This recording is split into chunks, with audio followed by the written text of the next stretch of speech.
Good morning. Welcome to the Statewide Family Support Services Council meeting today, March 6, 2024. We're going to start the meeting out with our attendance and roll call. So I'm going to turn it over to Kathy Nowak.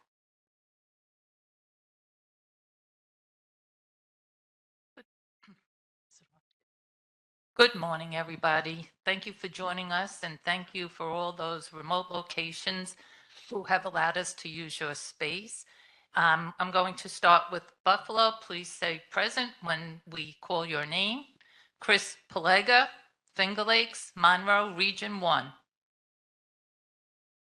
It's not needed. Okay. Present. Karen Eshianet, Finger Lakes, Region 1. I'm sorry, Karen. Yes. Present. Okay.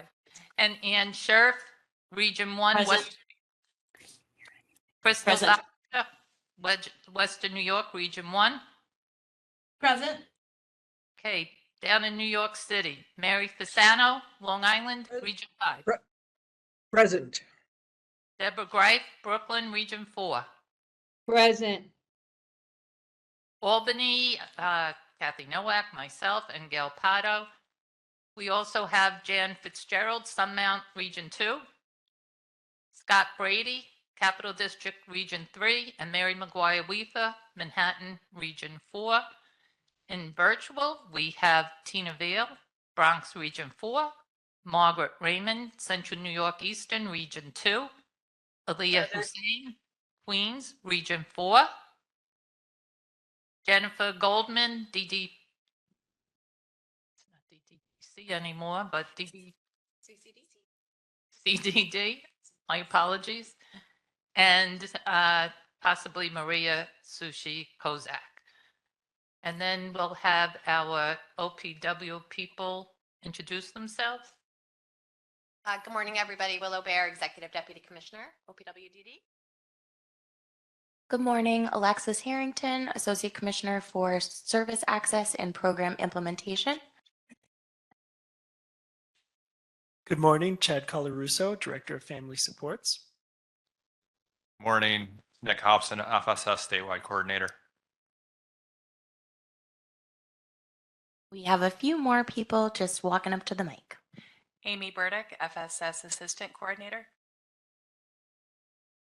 We also have Rachel Baker in the room and Colleen Schumacher.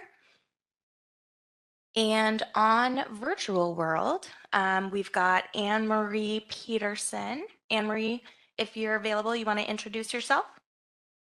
Hello, everybody. Anne-Marie Peterson, also Associate Commissioner for SPS, work alongside Alexa. Thanks, Anne-Marie. And Christine Carey.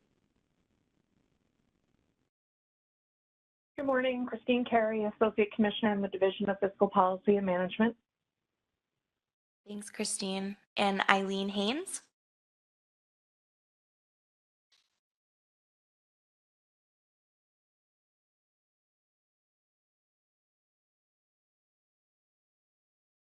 Eileen is on. And Kevin. Hi, I'm Kevin Valentis. I'm the Deputy Commissioner for the Division of Fiscal Policy and Management. Thanks, Kevin. And Mary Beth. Good morning, Mary Beth Babcock from Counsel's office. Thanks, Mary Beth. And it looks like Eileen's camera might be working now. Eileen, are you there? Sorry, I'm having technical issues. I am here. Can you hear me? Yes. Okay. I'm here. Thanks, Eileen.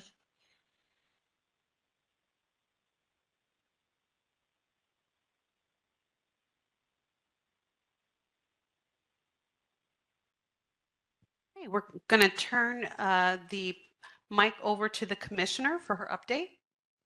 Good morning. So Commissioner Neifeld is severely under the weather today, and I am going to attempt to fill in for her. She wanted me to reiterate that her not being here has nothing to do with her announcement made last week, and that she very much looks forward to being here for the June meeting, which will be before she departs. at the end of that month. So I'm Willow Bear. I'm the Executive Deputy Commissioner. For those of you who don't know me, I did come back to OPWDD this July into the role of the Executive Deputy Commissioner. Before that, I served 2 separate terms in the governor's office as assistant counsel to the governor, 1 year as general counsel at the Office for Children and Family Services, and before that, I was at OPWDD for 6 years in various roles in our counsel's office, and served with OPWDD up through the first part of the pandemic, and then left to go do a few other things, and now I'm excited to be back. The commissioner planned on giving sort of a high-level overview of the proposed executive budget. It is budget season, our favorite time of the year. So as you know, the governor released her proposed budget plan for the next year last month. This is the first step in the state budget process. The houses will release their one house bills very shortly, and we will begin to engage in everybody's favorite part of the year, negotiating that budget, hopefully with an enacted budget to be released right around April 1st. In Governor Hochul's proposed budget, there's again a demonstrated commitment to improving the quality, availability, and cost effectiveness of services for people with developmental disabilities. The proposed budget would increase funding for OPWDD service providers by 4.8% to nearly $5.1 billion.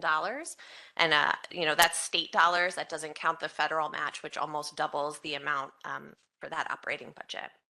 The budget, as proposed, aligns with OPWDD's strategic plan goals, including strengthening the workforce, increasing opportunities for independence and employment, and increasing access to services for people who are new to our system or for those that are in the system but need additional supports.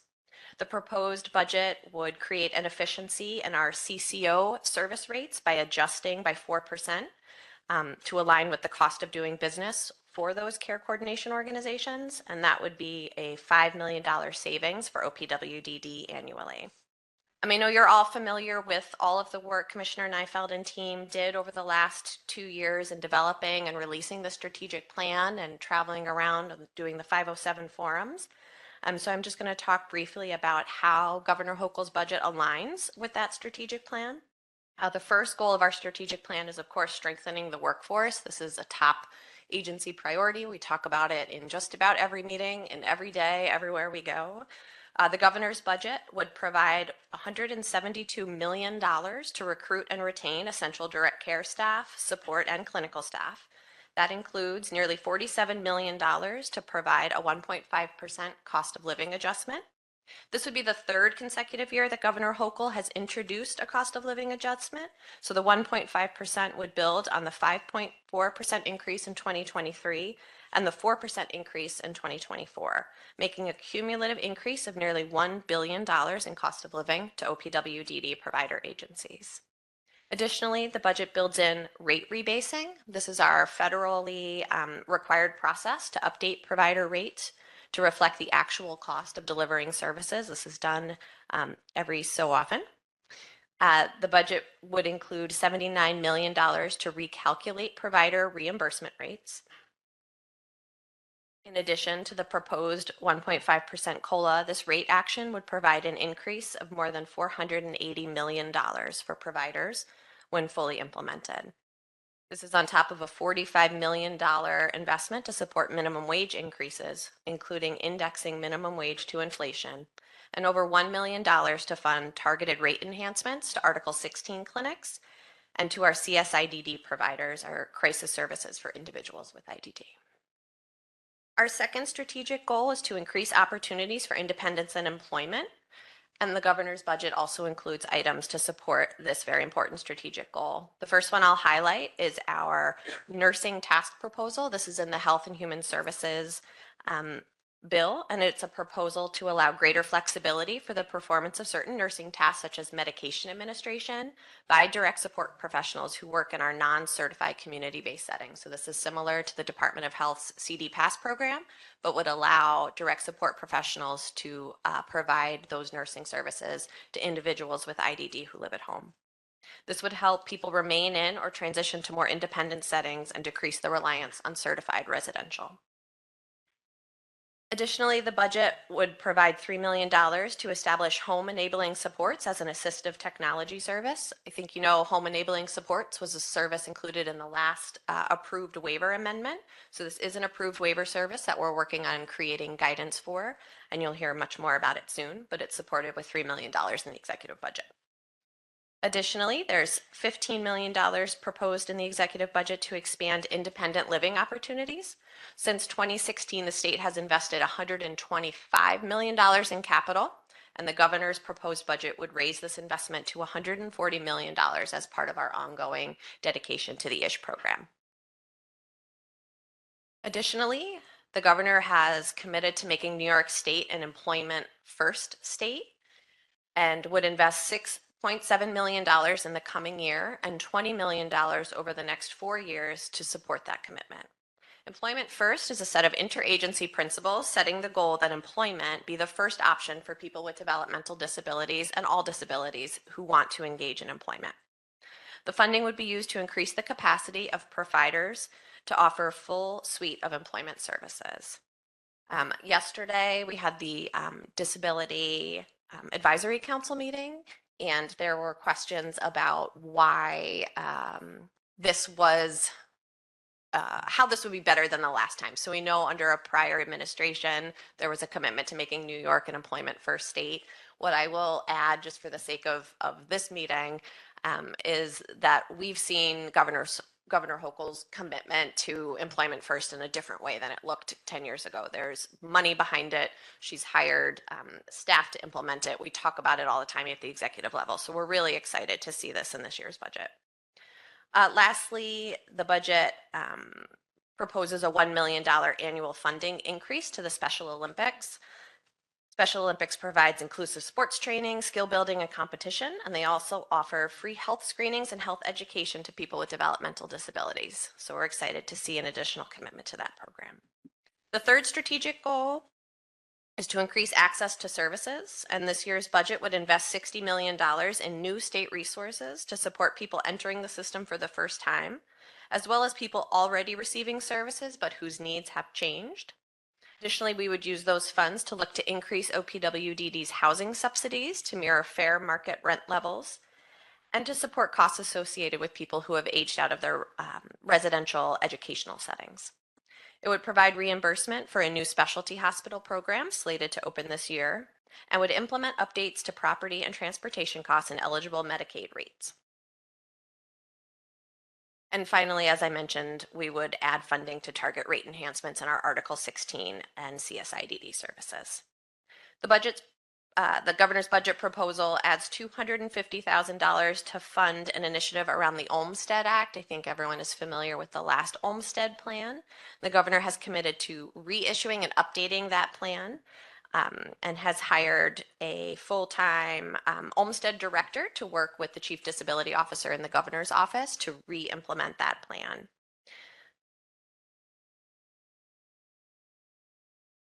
Separate from the governor's executive budget, I think the commissioner wanted to give just sort of an update on where we are with our final use of the ARPA funding.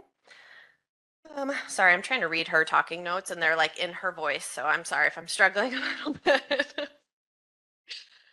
ARPA funding. So we are excited to use some of the last rollout of ARPA funding on our credentialing program through the NADSP and with our partnership with SUNY.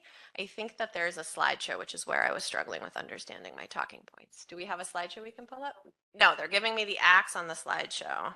So we'll send it to you later. But OPWDD programmed over $60 million in current year resources to support that program. We've done a lot of really great work with SUNY and NADSP to recruit, retain, and professionalize our DSPs and frontline supervisors. So there's just a lot of really good work, and I hope that you're hearing about it, and if not, we can certainly share out some of that. In addition, our National Alliance for Direct Support Professionals eBadge Academy.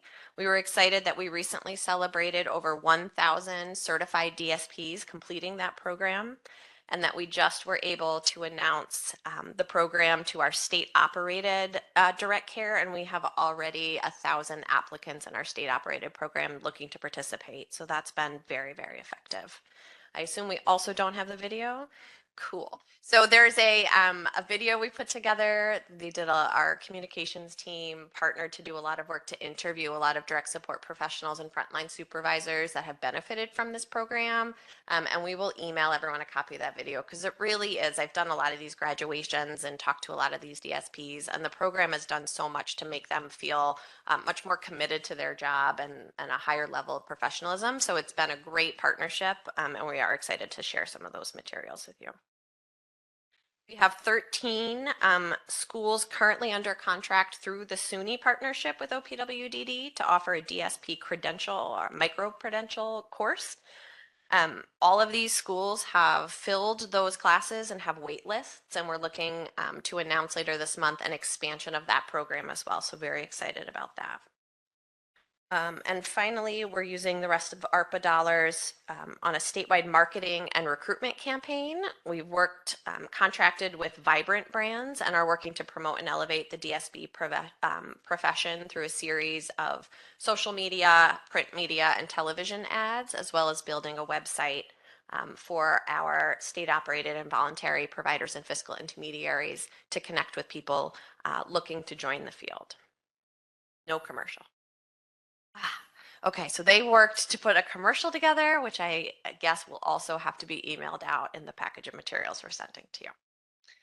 I think that's all for me. I don't know if anybody has any questions. Otherwise, thank you for letting me join you today. I promise I will get better at this. And if there's any questions or discussion, I think we have a few minutes left. All right, I will stop. Would you like to ask a question from the Buffalo? In Brooklyn too. New York City. Go ahead, Buffalo. Yeah, so hi, it's Chris Palega. I was just wondering on that the media campaign for the DSP marketing effort, do we have a kickoff date for that, or is that started? The media campaign hasn't started. I know there's been some discussions. There's a advisory board, and they've reached out to providers and are setting up meetings with different providers to get input about what the best use of that campaign would be. So there hasn't been an official kickoff just yet. Okay, and another question is the Employment First program. Is that meant to replace 14C?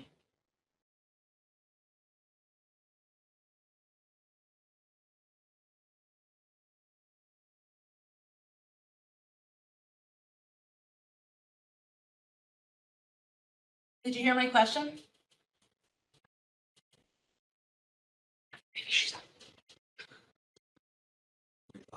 Sorry about that. We were talking to a muted mic in our room. So just to respond, so they could be connected, but not necessarily. Obviously, you know that we're, as a country, trying to move away from sub-minimum wage.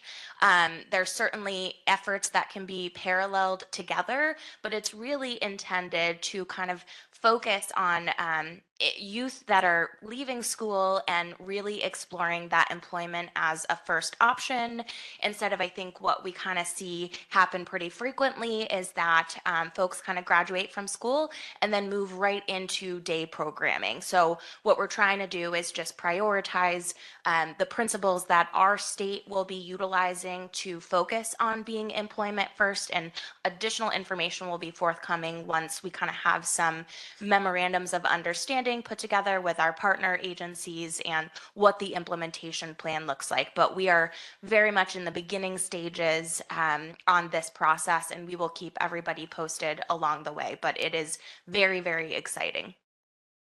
Oh, with 14C, it allows individuals who have low productivity to be paid at a lower rate because of this. But if they're forced to have competitive wage, they're going to have to be forced to have competitive productivity.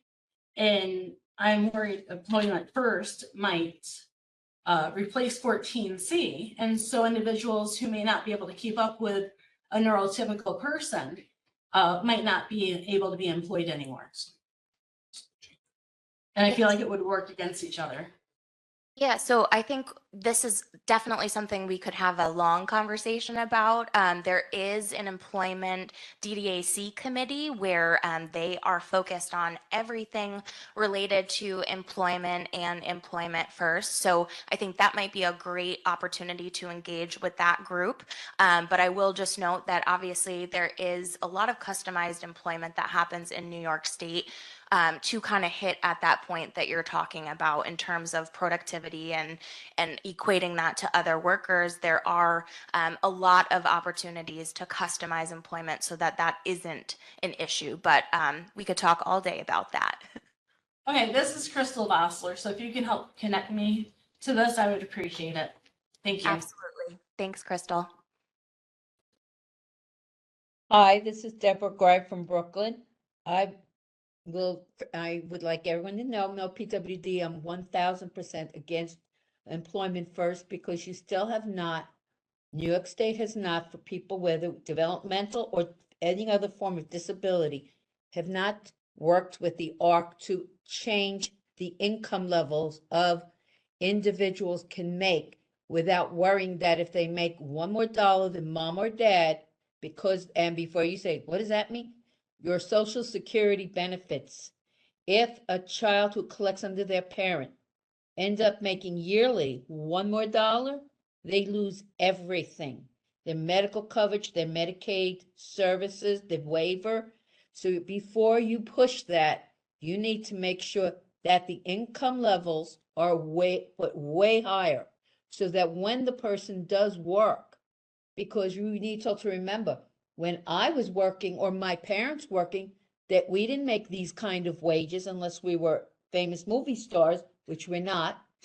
And I want to see, because you also have not been very good, OPWDD, and I'm going to be very truthful when it comes to benefits, because I will tell you, when you really had your employment training program, you listed it as a stipend when it was a wage. Myself and other families are in credit card debt because of your mistakes. We had to pay back Social Security. Many times we had to pay our bills using credit cards, and at least Social Security didn't penalize us and say we couldn't still be the rep payee. But nowhere has OPWD or anyone given us assistance and advocacy to help us. Now you list it correctly, but still, you should check to see how many of the families are in credit card debt because of mistakes that have been made, where you also don't check because our children are told to go to the care managers. Then when it was MSC, we had to go to the regular Medicaid office because they said it was a spend down. It's not. So we need to make sure that you're going to have a major, better benefit help before any of these programs go through. Thanks, Deb. So this is Alexis speaking. So obviously this is a larger conversation, right? And we're not doing this in a vacuum, in a silo. There are a lot of benefits counselors that are out there. There's also a ton of work that's happening under Kim Hill right now related to advocacy and Medicaid and income. So I think just echoing what I had noted to Crystal, I think the employment DDAC group is a great opportunity to continue this dialogue, but absolutely heard you, and I have heard those comments in the past. So thank you for raising that. One more thing first of all, I also don't want the medical insurance affected, but I also would like you to I want OPWD to take into account and help us parents who are in serious credit card debt because of this to figure out ways to help us so that we can live without worrying about, well, if our child leaves us, we can't cover the credit card debt that we've amassed through no fault of our own. Thanks, Deborah.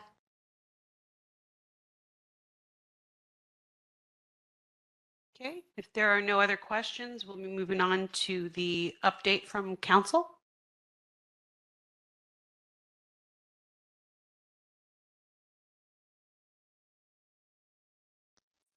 So I think that is Mary Beth. So Mary Beth, if you are speaking, we cannot hear you. No, sorry, I wasn't. Can you hear me now? Yes. Okay, great. I think the only thing that's on this agenda, if we could go to the next slide. Just a reminder, I believe we received quite a few of the local council bylaws, and this is just really a summary of the things that should be included in them. I know we've been looking through them. Most of them have all of this information, but again, it's just a reminder, and I believe it's over onto another slide as well, of those things that need to be included in those local bylaws.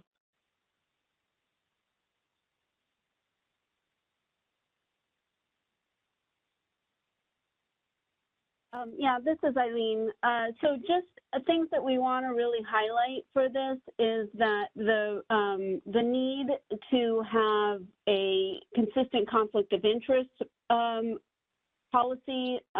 You know, we went over this with the statewide bylaws, and we really want to see a consistency in the local bylaws with the conflict of interest forms, the code of conduct, the need to keep confidential personal information private and confidential, the need to recuse yourself if you are, you know, if you have a conflict. We also would like to see, we've seen a couple of bylaws where the requirements for the local councils are more restrictive than the statute or the statewide bylaws require. So we're looking for consistency with that as well. You know, we're looking for governance rules. We're looking for a selection of a member from the local council to act as the statewide rep. You know, the how often you meet, and that should be at least quarterly. Requirements for meeting minutes and things like that. So, you know, those are the highlights of what we're looking for. So if there are any questions about any of that. This is Mary Fasano. I have a question. The bylaws that we did send to you, I assume those that you have reviewed, are you going to comment on them individually, or you know, what's the next step in this process?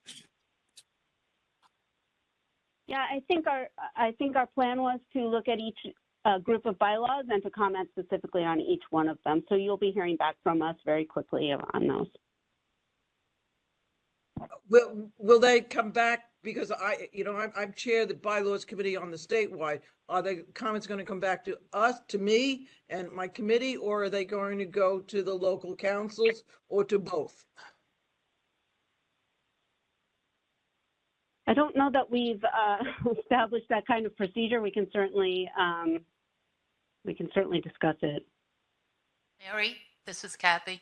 I believe when we talked to Eileen, that they will return everything to you because you are keeping track of who sent and who has to change, and you're going to be the go-between person between council and the local councils.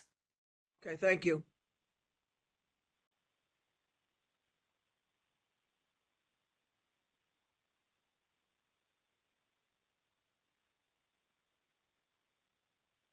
Any other questions for council on bylaws? I have a question. I am looking at the statewide FSS committee quarterly. We had it last time on, I think it was October 25th, where it's mentioned that, let me see. It's mentioned that members recusal, Article 6. One of the point is here that if a person recuses him or herself and remove himself from the segment of the committee meeting, he would not get the copies of the minutes. Whereas we don't have minutes at the statewide committee meetings. So at this point, I want to put on the record that I really do want to for the committee to acknowledge that the bylaw states that we're supposed to have minutes. So it says that receive re-edited copies of minutes of the meeting so as not to disclose the matter to the member, except for those committee members that are part of any public proceedings. So there is an existence of meeting minutes. That's all I wanted to bring it up. Thank you. Thank you, Aaliyah. Sure. Any other questions for council before we move on to our fiscal update?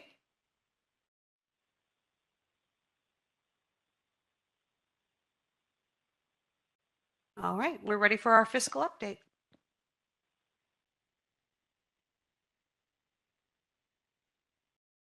Good morning. This is Christine Carey. We just have a brief fiscal update this morning. Can you go to the next slide, please? It's our understanding that there's some questions around the use of the $3,000 annual reimbursement funds to the local advisory councils. So what we're doing is, we're working to develop some guidance so that way, there will be a consistent approach across the state in the different regions. And, we've just started that review, so that should be forthcoming in the next couple months and definitely by the next meeting. So I'm not sure if anybody had any questions on that.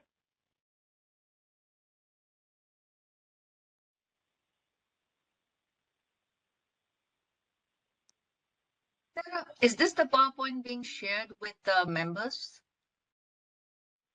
Page 11. Is this the Ms. Carey? Is this the PowerPoint being shared before?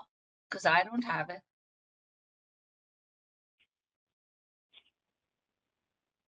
No, we didn't share the slides before the meeting, Aaliyah. We are just kind of sharing it live, but the information can absolutely be shared after the meeting.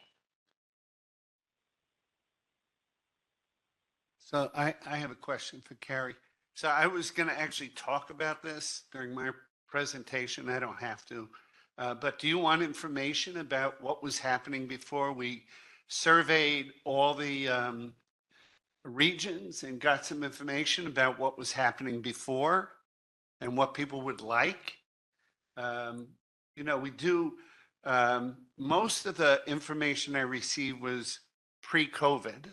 So the world changed with COVID, some of it good, some of it not so good. But it really stopped that reimbursement process in most cases. Do you want that information from me?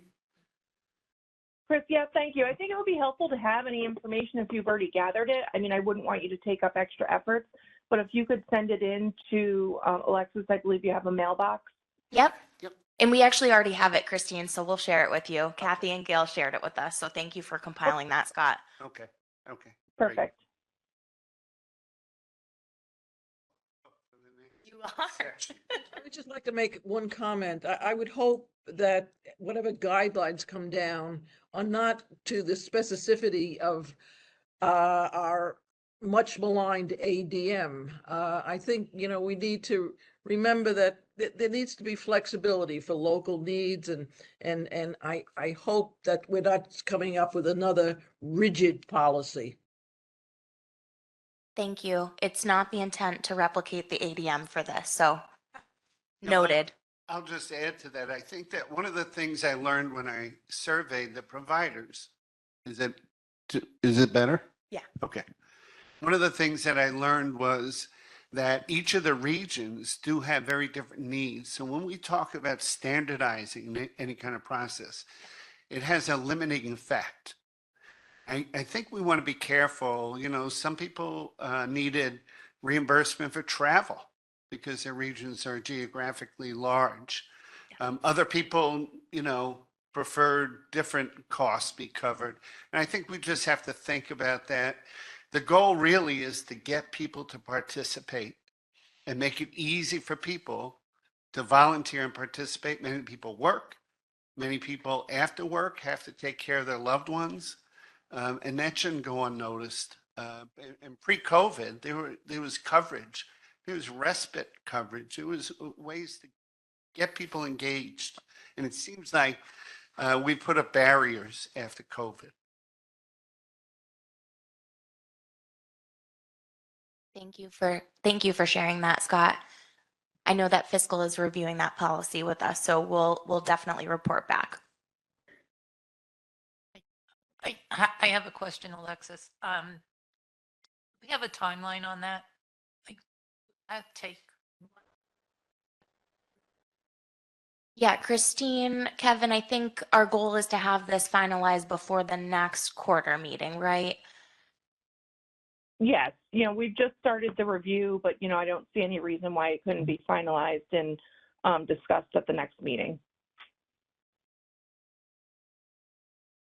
And I just wanted to clarify that the guidelines that you're developing are in an effort to make funds more accessible to each of the councils across the state so that we can function correctly. Is that accurate? Not necessarily about restrictions, but more about how the process will Yes. happen successfully. Okay. That's the goal. Yep. Excellent. Thank you.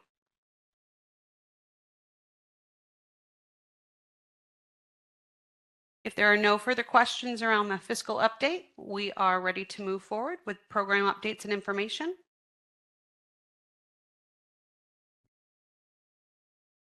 Definitely tell me if you can't hear me okay. Well, looks like we can. This is Nick, FSS Statewide Coordinator. We got a few things to go over, and I know I only have so much time, so if I speak too quickly, that's the only reason why. So our first bit this morning, we have some of the follow-up from our last meeting, which was way back in November.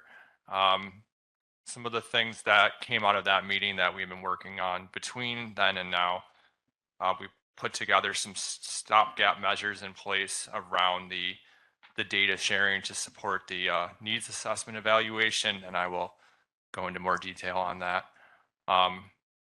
Overall, with this, the idea and the intent of the data sharing is to create a long-term comprehensive document so that all of that FSS contracted information is provided in a comprehensive way, for a lack of a better word, inclusive of things like program types, contract values, utilizations, and other things that are relevant. That's still something that we're working out all the specific details on, but it's something that we've made some progress on. As of yesterday, we were able to share some more information from 2023 regarding contract information and utilization in terms of spending with Kathy and Gail. So that's something that will be coming everyone's way. I will preface that by saying, though, we know that's still a work in progress.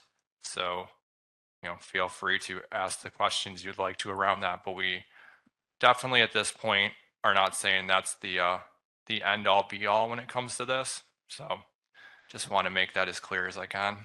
And lastly, on this slide, once all that information is confirmed, we can really have a more consistent process around how often it's sent out to everyone. I know I've mentioned some things around a quarterly process, which I believe we're moving in that direction to be able to share it in that manner. So can you, next slide, please? So also from the previous meeting, we have been working with the regional offices to learn more about the annual survey practices, the contract reviews, and the site visit protocols. As I'm sure everyone's heard me say before, we've learned with anything FSS, there's things done differently in different parts of the state, or they have been. And as much as, we understand the reasoning behind some of those things, we're still working. I think it's still our goal overall to get everyone as much as we can on the same page around these things. So we're still getting a lot of information about how these things are done in terms of annual contract reviews and site visits and who should be involved and what their role is. So there's more to come on that, but we've definitely taken in a lot of information and are assisting as well as we can in providing information to the ROs on how to, make sure that they're doing what they need to do, but also that you as council members out there are also involved in the way you should be, because obviously that's important. That's how these things are done correctly, and how we get the best outcomes by having both parties together involved in these different processes and these different oversight mechanisms. And lastly, on this slide, we're also revisiting guidelines surrounding required tasks to ensure consistency and allow for more transparency. Along the same lines as my first point, that the reason that it may seem like we spend a lot of time on these things is because it's important, and we do want to get everyone's feedback and want everyone to be involved to the extent that it makes sense. Next slide. So the next section is around some of the family reimbursement ADM updates. Currently, two things that we've had in the works for a bit. First being based on a lot of the stakeholder feedback. We have a draft of the allowable, non-allowable list that we're revisiting, reworking, moving closer to having an update available for everyone. And in addition to that, which this came from follow-up from the training we had back last May, now we have FAQ updates. I think everyone's aware of the FAQ document that's on the website. We have several things that are being added to that to provide more clarity regarding the ADM. So those are two things that are still in the works.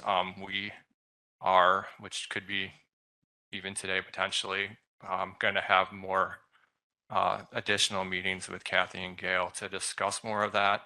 Our intent with both of these things is we obviously don't want to release anything and have it get out there and then be told there's glaring things that we missed. So we really want to make both of those documents comprehensive and complete, so we don't have to turn around and then edit them again immediately. So bear with us, because that's why there's a lot of time around these processes, because once again, if we put things out there that don't include all of those things, then we have to turn around and try to do this all again. So next slide. And then a couple other things that we're internally doing some work on are updates around the reimbursement tracker itself and the instructions, and also the reimbursement application, and also, or I shouldn't say the application itself, instructions for the application. Let me be clear, because we heard a lot of feedback around the need to have more specific instructions on that. So that's something that's under development right now. Next slide. And a little bit more continuing my final section in the time I have left. We sent out a survey to FSS providers back in October. I'm going to go over some of the results of that in the few minutes I have left. We canvassed all of the family reimbursement providers, asking them about their experiences, impressions, getting their feedback regarding the ADM.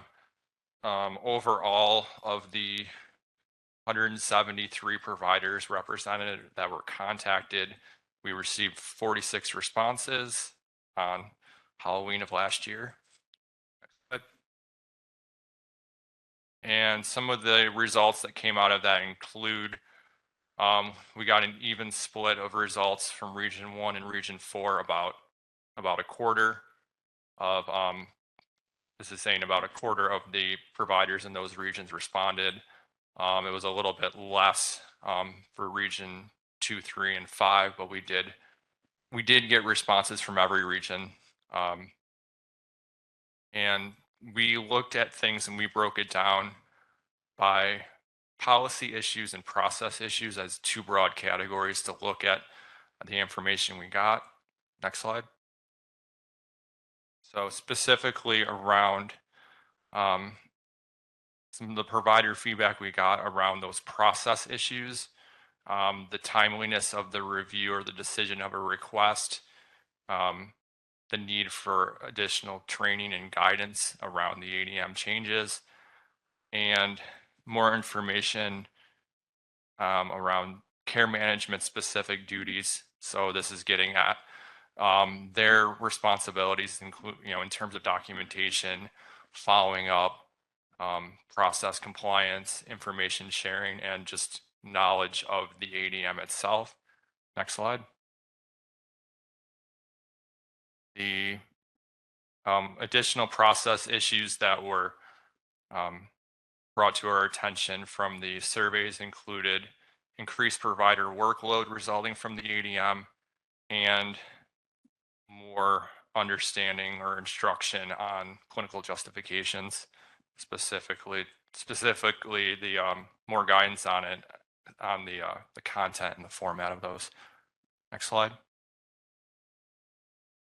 So policy issues that were brought to our attention, a big one being items and services not included or excluded from the current allowable and non-allowable list. And if from 5 minutes ago, I did mention our work on that current draft. We also have documentation requirements were noted, including things like the life plan or amendments to the life plan, the application, the tracker, and the clinical justifications, and a payer provider verification requirements and the criteria around that. Next slide. And the greatest, as you saw percentage-wise, issues were reported around the excluded items on the allowable, non-allowable list. And some of the top concern items included incontinence items, mobility, mattress purchase and replacement, tracking and monitoring devices, and replacement repair of non-Medicaid covered items. Next slide. And that's moving on to the statewide committee updates, so I skipped ahead of myself, but that was my my final slide. I think I have a few minutes before it's we're moving into the next part of the meeting. Anything from virtually or elsewhere on any of those? This is Crystal Vossler in Buffalo. I was just wondering, do you have a percentage of how many agencies withdrew their programs for family reimbursement? I ask this because 2 out of the 3 agencies I talked to that are in Allegheny County had pulled out their programs for family reimbursement because of the new ADM regulations. So do you have a percentage of how many withdrew overall in the state? Crystal, it's Alexis. We don't have that information offhand. However, your regional field office would have that information, and that really is the kind of conversations that the local councils are having with the regional field office to get an understanding of which programs, besides just family reimbursement, are proposing terminations or proposing amendments. So the hope is that that conversation is happening locally, but we can definitely go back and just take a look at that. Okay, thank you.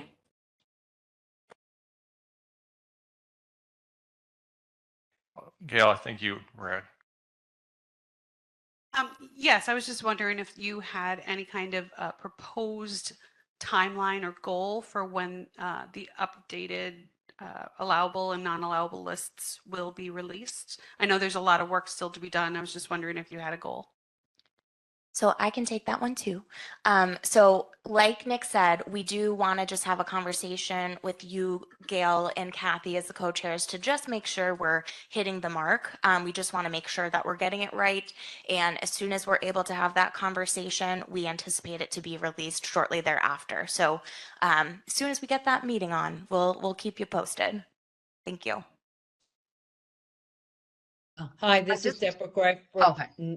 I have a question, but also there are certain items like the mobility items as well as replacement, repair of non-Medicaid. Many times, a lot of the items are covered by Medicaid, but you have a choice. If you need the wheelchair, they'll give a wheelchair. But if you also need, say, a walker to assist you to help stand up correctly, they won't cover that. So that's the issue that comes in, because when you say non-medicated, that's not always correct. There are items that can be covered by Medicaid, but there's a timeline that is done through the Durable Medical Equipment Office. Do you have that list to assist you so you can see, and also the whole region, whether it's from 1 to 5, will be able to see that?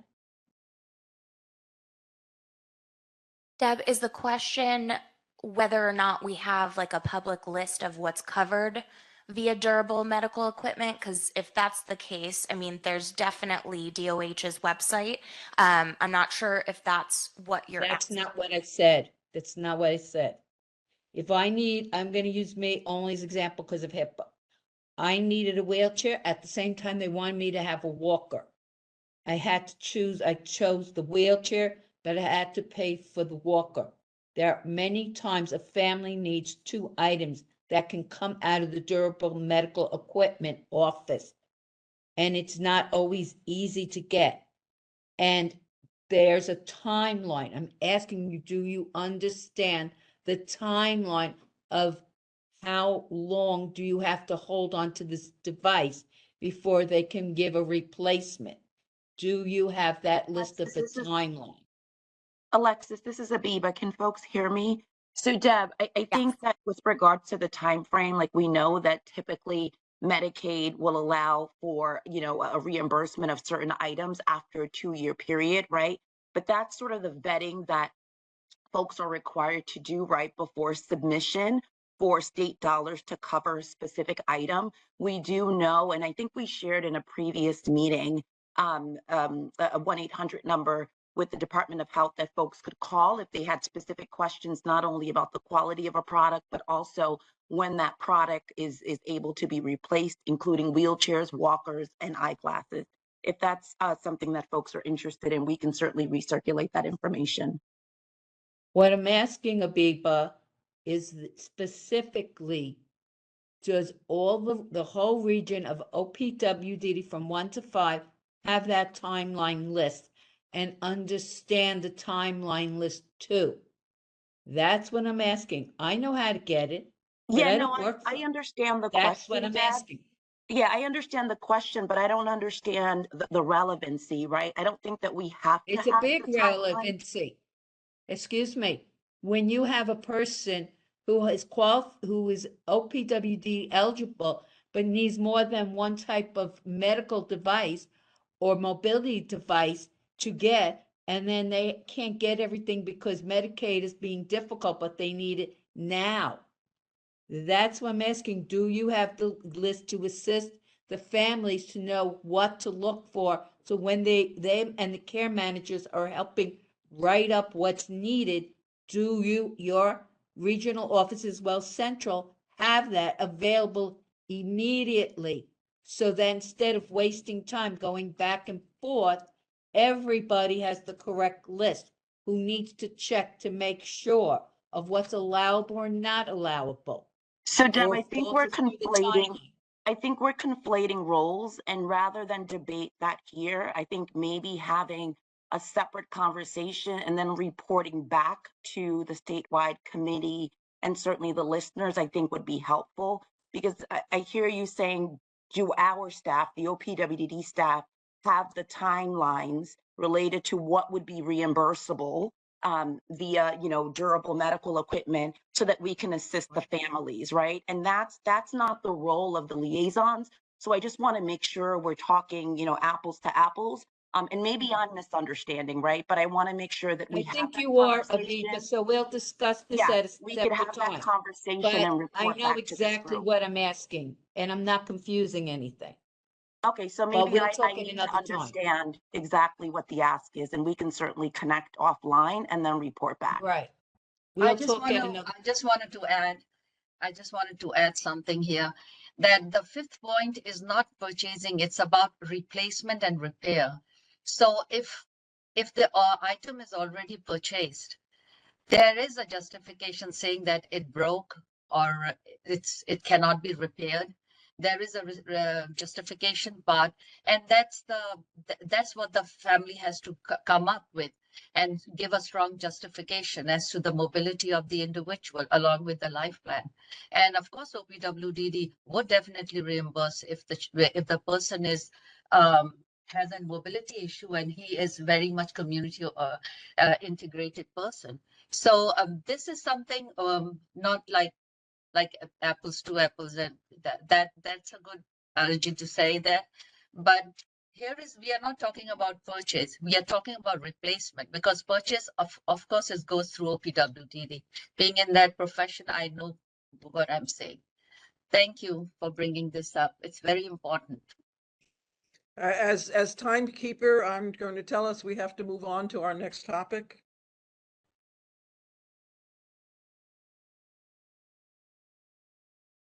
Thank you, Mary. Abiba and Deb will connect outside of this meeting and report back on anything we learn. So let's move on to our priority areas and updates from our subcommittees, starting with our nominating committee. So I'm going to turn it over to Deborah Greif and Tina Vale. Good morning, everyone. I want to announce that we did have our election, and who was nominated was Gail Pato and Kathy Nowak for co-chairs, and for secretary was Ann Sheriff. After the vote, I want to congratulate Ann Sheriff is now the secretary for the statewide family support committee. And I want to congratulate Gail Pato and Kathy Nowak. They are our co-chairs for the statewide committee. Congratulations, ladies, and good luck. And we will be there to help and assist you. Thank you. And we offer our sympathy also. Thank you, Deb. Thank you very much. You're welcome. Thank you. All right, moving right along to the Stakeholder Engagement Subcommittee updates. I believe that would be Chris Palega and Crystal Vossler. Hey, Chris Palega here. Are you here? Am I on? Okay. Hi, everybody. It's Chris Palega. I chair the Stakeholder Engagement Subcommittee. I'm going to skip over a discussion on the brochure today, but I will just spend a little bit of time talking about the needs analysis survey that we did and sharing a little bit of feedback from that as well. As many as you know, the committee recently concluded a needs analysis survey as part of our effort to prioritize the allocation of $3.5 million for new FSS programs across the state. We asked participants about their role in the community and to rate the need for additional FSS services across 14 different service categories, from advocacy to transportation. We gathered info on participants' county of residence that allowed us to segment our data at the local FSS advisory level. We also asked a question about underserved age groups and offered an opportunity to share additional comments about unmet needs not addressed in the survey. And finally, there was an opportunity to request further information about joining the FSS Advisory Council. Can the speaker slow down, please? Sure. Thank you. Our distribution strategy centered around leveraging the statewide FSS committee's relationship with families, advocacy groups, providers, and CCOs. Each committee member was responsible for outreach to their own regions, and several members worked with multi-region stakeholders to gain their support. We reached out with a consistent message designed to instill a sense of that participation was meaningful and that the data we were collecting would be used to make a difference. While doing so, we attempted to engage the recipient with both completing the survey and the distribution strategy, as each recipient of our initial outreach was asked to amplify their impact by forwarding the survey link to other families, program participants, co-workers, and anyone in the community who they felt should be involved in the process, and asking them to do the same. Just a little bit about the results that came forward. The survey launched on January 4th and closed on January 31st. we captured an incredible 4,078 responses, including 272 surveys that were completed by self-advocates, 2,394 surveys, or almost 59% of all responses came from family members, biological or otherwise, who are supporting someone at home. 895 responses, or almost 22% of all responses, came from provider agencies and CCO staff members. And on a statewide level, we saw high need demonstrated across all service categories, with highest need categories including respite, family reimbursement, and opportunities for recreation and camp activities. More than anything today, I want everyone who participated in the survey to know that your help is making a difference, and the statewide committee could not be more grateful. Each individual council has been working with a set of charts that summarize their local data, providing insight on prioritization further broken down based on the respondent's role in the community. For example, if they're an in-home family caregiver, to look at potential variations in priorities between participant subgroups. Each local council also has their survey data in Excel format that has been appended, segmented, and rendered in a relatively user-friendly format. Members can continue to use this data to look for other relationships, including work to gain a better understanding of service priorities based on underserved age groups. All this information is being combined with the knowledge and experience of local advisory council members to submit our priorities to OPWD for an upcoming RFP process for new FSS programs across the state. As part of the question of the survey, the recruitment issue effort that we put forward, almost 1,500 survey participants requested and received additional information about joining their local advisory council. This outreach included our digital recruitment brochure, as well as an opportunity to take the next step by completing an online new member form. This form gathered basic contact information and offered an opportunity for interested prospects to share more about themselves and why they are interested in joining the FSS Advisory Council. To date, 139 participants completed new member forms, which have been forwarded to local advisory councils for follow-up. I'm hoping to share more positive news on this effort at our next meeting, but today I'm happy to say that at least my local advisory council has already added 2 new members as a result of the survey outreach. And finally, regarding the opportunity to provide additional comments and speak to unmet needs that were perhaps not addressed in the survey. The opportunity for respondents to describe additional areas of unmet need yielded an unbelievable 1,747 written comments. That's a lot to go through, but members have been reviewing these narratives and adding insight from them to their prioritization efforts. Several committee members would like to use the remainder of the stakeholder engagement presentation to share some of the comments from our local areas. I'll be beginning by sharing a few of the 129 comments that we received in Region 1 Monroe, and then I'll call on others to share. But first, I wanted to again thank all of our survey participants for your participation and support. If there's one thing that I'll take away from this experience, it's the importance this community places on families and the Family Support Service Program, as demonstrated by more than 4,000 people who came together to support a single targeted cause. To me, that's amazing. And so I just want to share just kind of an assortment of some of the comments that came through the survey in Region 1. Food insecurities for families with children that have specific dietary needs other than family. Lack of medical, behavioral care, and in-home support for all.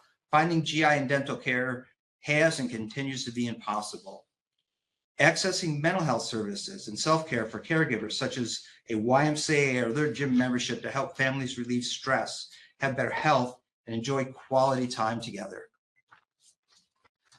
The process for FSS reimbursement for respite care under ADM 2022-02R has become more bureaucratic, more administrative, more restrictive, and more burdensome.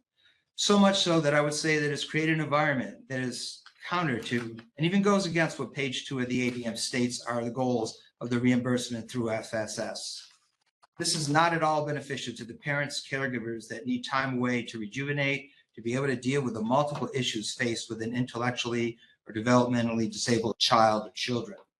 The current process to have to check with several agents to see if they can or are providing respite care and having total strangers looking after intellectually or developmentally disabled children rather than straight out reimbursing for respite care by someone known to the family and the children is disconcerting and not in the best interest of the children nor the caregivers who need time away. We would love for a fund to be established to provide an American Sign Language interpreter for nonprofit events, parent education, and social events for parents of kids with disabilities. Most events outside of medical situations is not covered by ADA. It is very difficult for us to get involved in communities where other parents don't sign and the directions are all verbal. Many nonprofits that support individuals with disabilities are unable to accommodate interpreter requests, which makes us feel isolated. We hope to find a solution soon. And I'll just finish up with a few quick ones. Behavioral supports for more challenging behaviors, respite for challenging behaviors, parent support groups for challenging behaviors. Family reimbursed respite needs to be more available for families to use regardless of waiver respite. There are no workers for families to use, and most often they use family members. Advocacy for special education and guidance, after school and transportation to and from work. What's that? I have my glasses on. Appropriate social programs and family reimbursements for things the individual actually needs or uses. And finally, I've marked 5 or so of these, but all of them are so needed. And it looks like we went down. Are we down? I joined. Chris, we can still hear you. We just have someone that needs to mute. And we do have, okay. if you could just slow down a little bit more, that would be great. You're talking just very quickly. Oh, sorry about that. Yeah, Our so interpreter needs to be able to keep up with you. no problem. Sorry about that. Yeah, so that's all I have, and I'm going to turn it over to Crystal for some of her comments. Hi, I'm Crystal Vossler. I cover Allegheny, Cattaraugus, and Chautauqua counties. So the 3 statements that were comments for the surveys, I'm going to read out loud. I'm not going to name the county specifically, even though one of them mentions their county in the statement. So crisis and behavioral intervention is not available in our area. Mental health crisis support does not do anything for the child. Other families I know lack behavioral support until they are 21. We will be in the same boat once my child graduates at the age of 18 instead of 22. And another comment, transportation is a huge need in Chautauqua County, especially in the more rural areas. And then for the 3rd comment that I chose, there is a big lack of services available for children who reside in rural communities due to lack of staffing. My biggest issue is that they don't have the appropriate amount of staff for the amount of children that need these programs. Or we are seeing a huge turnover in an individual that do this work in the field, which is not good and does not help our children. Karen? Hi, I'm Karen Iconseer, and I represent the Finger Lakes region. I thought it was kind of important to put a voice to some of this data that we collected. And I cover 9 counties. So I have 9 different comments I'd like to make that are not necessarily sentences, but they're just fragments of how people in our region feel. So coming from Chemung County, people between 22 to 40 age group need socialization, more activities to do with their friends, more opportunities for getting together with individuals and peers, and opportunities to learn to cook, more activities, transportation to and from work or training, availability for increasing units if necessary for individuals. From Livingston County, my son is 27. No or little recreational activities nearby for social interaction. More in-home respite. Again, in-home respite. Autism supports for individuals, families. This includes training on understanding autism and transition from school to adult services. Transportation is always a huge concern, especially those seeking jobs in rural communities. Recreation programs for children and adults. I guess I have a few more than 9 comments, but Steuben County, group activities for 22 to 30-year-olds. High school grads need to meet with peers in the community. Social get-togethers for 20 to 35. Transportation. Wayne County, special needs, extracurricular activities, and opportunities for social activities. And finally, Yates County, lack of services, especially spectrum-behavioral evaluations and mental health sources. So those comments just underscore what the data showed us, and put a voice to some of the people who, some of the 4,000 some people who filled out that survey for us. Thank you. Thanks, Karen. Next is Jan.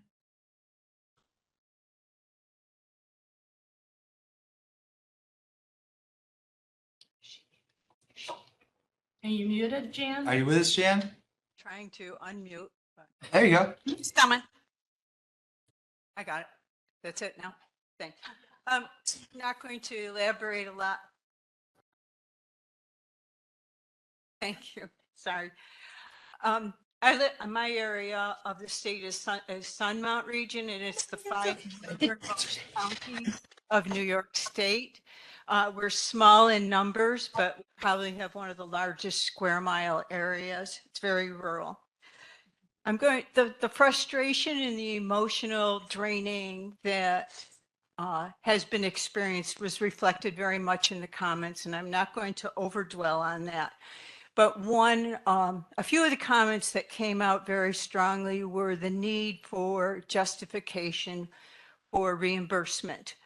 One of the families, you have to have either a healthcare professional, OT, PT, speech, some sort of justification for some of the reimbursements, even though a person has already been deemed eligible for services. Those requests are a big emotional and physical drain on energy that families already feel. And then you think about the agency care managers, the family support program managers, the executive directors who have all invested time in these programs, but then that time can never be recouped when the rejection letters come back about appeals. And then it's also the regional staff of the DDSOs, and then also at the central office. That it just seems to be, this is my math head and accounting head coming out, a tremendous economic drain also on the system. And there just seems like I hope that there will be some changes in that. Thanks, Jan. We're going to come back to Buffalo for Ann Sheriff. Hi, I'm Ann Sheriff, and I represent Region 1 Northwestern, which is Erie, Niagara, Orleans, and Genesee County. And I kind of looked at the priorities or trends, and I'm not quoting specifically, but it'll be basically the same as other people have said. The respite type of programs that are needed, and recreation could be considered respite as part of the, not just a traditional kind of respite. Another one is crisis assistance. And a third one was aging parents in the home supportive, and we saw those trends across the 4 counties. Thanks, Ann. And then finally, we're going to go back to Albany for Scott Brady.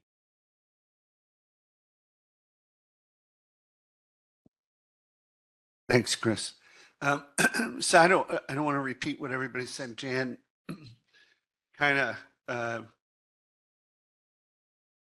capitalize, put our comments into good framework. Some of the comments were incredible. So you look at the things that we saw in the survey, and they were kind of like, we directed people in a way to what the needs, what we could do and not do. But the survey comments were rich. So I wish we could do something just with those.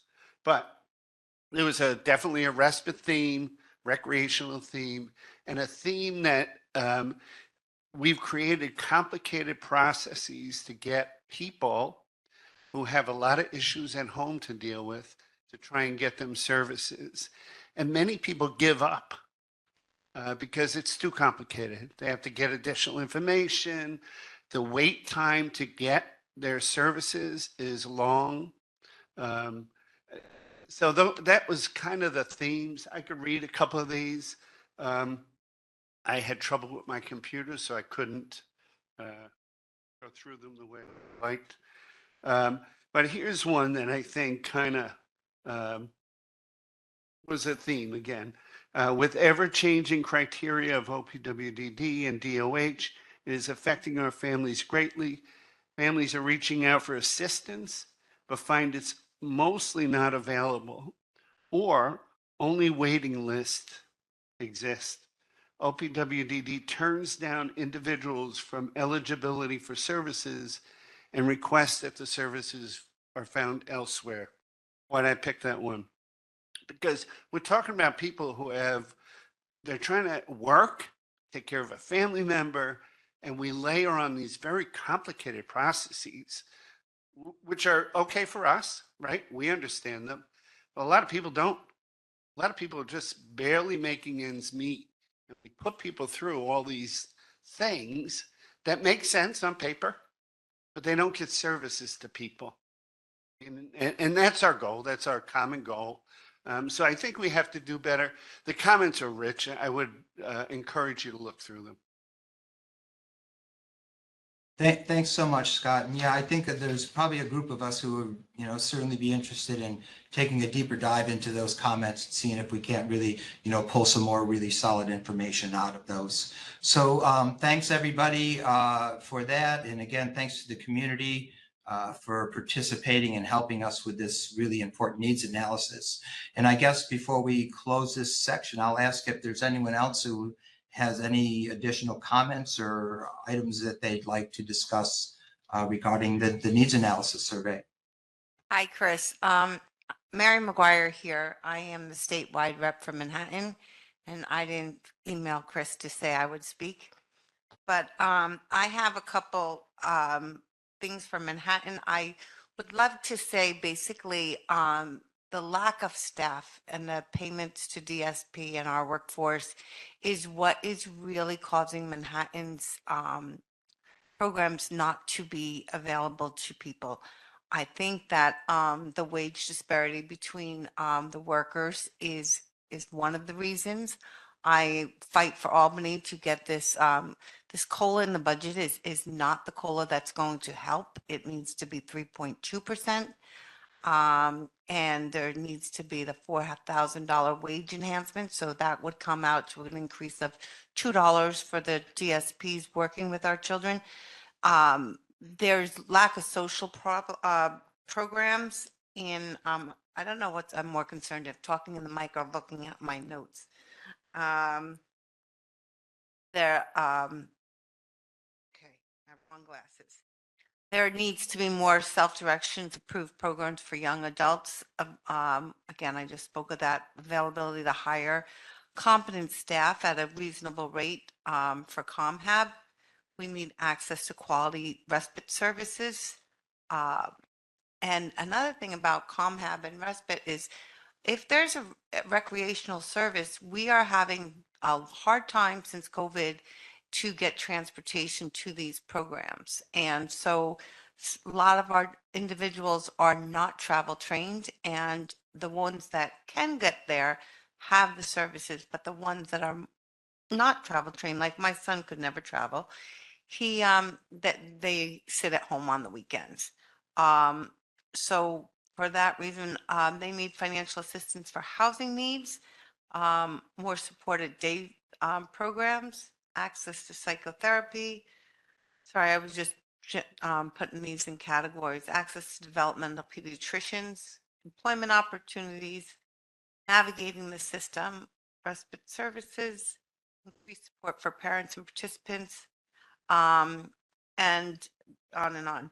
But the bottom line is we need to pay these people more money. We're not going to get any programs if we can't find staff to work them.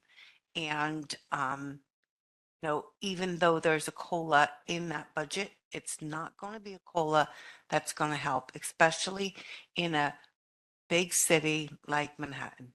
I mean, you're not getting that. People are going to make more money working at Chick-fil-A and get Sundays off. So we make more money at 2 Thanks, Mary. We'll come back for Ann real quick. Yeah, thank you, Chris. When I mentioned about aging parents, it kind of hits home, having a son at home who's been on the emergency list for 10 and a half years for residential. So I volunteered to help a couple other families that were in crisis situation. One was a medical crisis, needed placement for the son. That eventually worked out in only 5 months, I have to say, which was kind of a miracle for that situation. Another one, a family recently came across that the son has been in the hospital since November, early November, and looking at trying to get a residential placement because they can't really care for him at home anymore. So the process is very complicated and confusing. As I think someone had said before, families burn out and they give up. They don't know where to go. Even the ones that are knowledgeable, it's really a difficult situation. So when you're talking about family supports, how do you support these families that are really kind of in a transition process of their sons or daughters moving out of the home and into a place of their own of some sorts? Thanks, Ann. Is there anyone else? Yeah, this is Mary Fasano. I would just like to confirm what the other Mary said. Unless and until we can do something about the workforce, we're just beating our heads against a stone. We need to solve that problem. I don't think we need to have another outside agency conduct a study. I'd like to see some of that money saved and put back into services. Enough already with all the outside agencies looking at us. We know what the problem is. Let's solve it.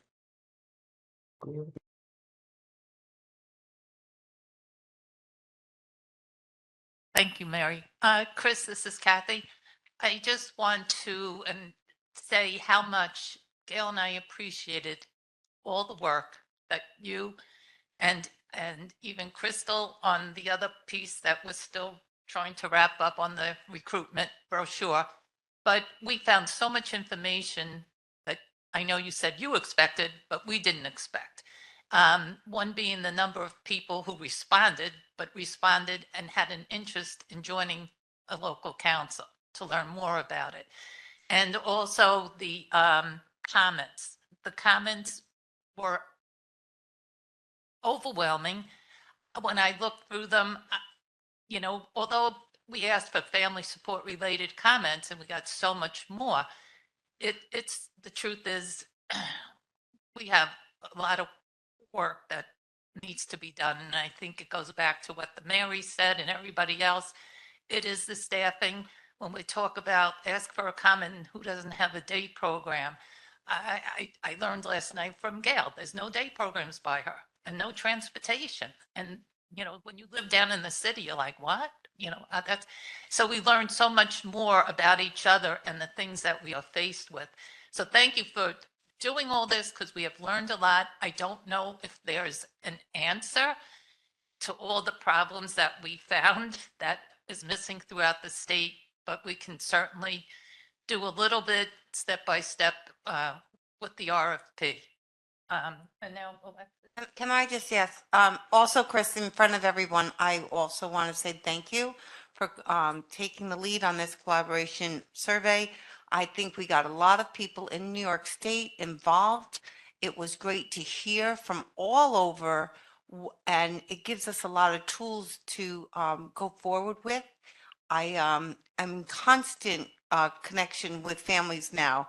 It started conversation, and I think it put enthusiasm into our council and people wanting to be involved. So I think we got great data, we got great involvement, and I think this was a perfect thing to move forward.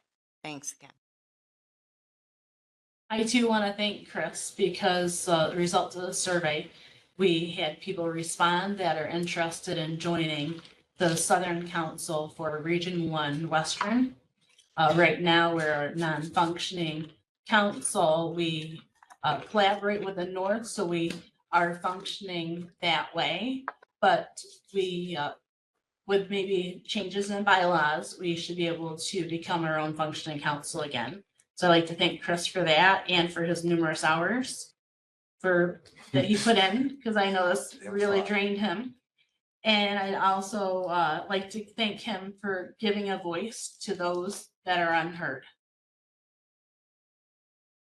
Thanks, everybody. I guess my final thought on this is just to commend the statewide FSS committee. I mean, we have just a group of volunteer, mostly family caregiver parents who took on a huge task to, try to bring data to a needs analysis across an entire state when that type of outreach hadn't been done in years. And the results, I think, speak for themselves. And I just want to congratulate the entire statewide committee and all the members of the local advisory councils for the work that they continue to do to help move an agenda forward. Thanks so much. Jan, did you want to say something? It's not specific to the survey, but thank you, Chris, also. But it goes to what Mary and Mary said that led me to thinking money-wise and the COLA. And you referenced, Willow, about the DSP COLA. That probably doesn't impact family support services, DSP people. So the COLA, I know we like to frame it as a DSP COLA, right? It's a cost of living adjustment that would go to providers to distribute. Whether or not FSS providers receive the COLA, I actually don't know the answer to that. And I'm looking virtually at They do. Kevin and Eileen. Okay.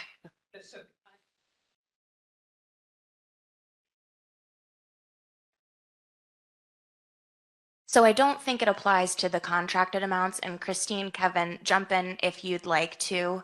But it's really related to the wages, not a contract amount. So state paid contracts are not going to be increasing by the percentage of the COLA, because that is, the contracts are connected to a service that's being provided, right? So the COLA is outside of that. But Kevin, Christine, you can.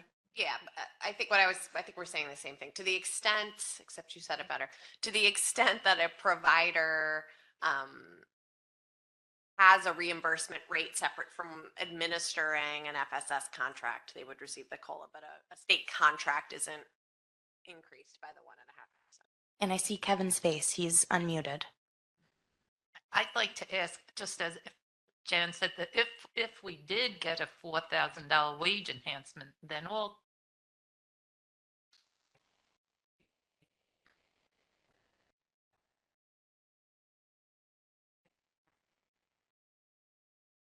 yeah, I know, but Kevin, so if we were going to get the 4,000, that would go to all the people that's identified in whatever codes that they put in.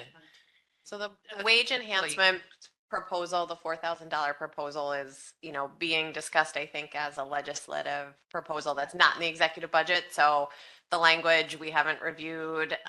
Any proposal by the legislature would be negotiated. So I think we just simply don't know the answer to that yet. Yeah, I can just say, though, that all forms of reimbursement consistent with the state COLA statute receive a COLA. So as has been the case with the 5-4 and the 4, the FSS contracts are amended by the value of the COLA. That's not been a process that's been changed or new, but that's been, how we've treated COLA funds in all of perpetuity.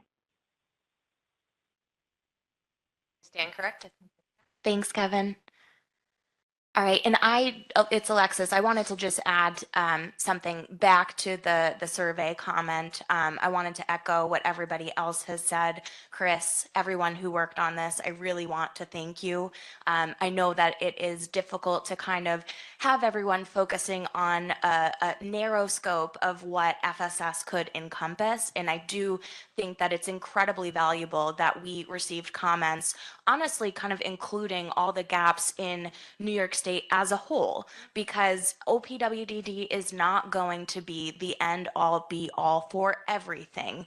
Food insecurity is not something that OPWDD is going to solve. So I think just having these comments, and I will tell you, we do have the comments. comments.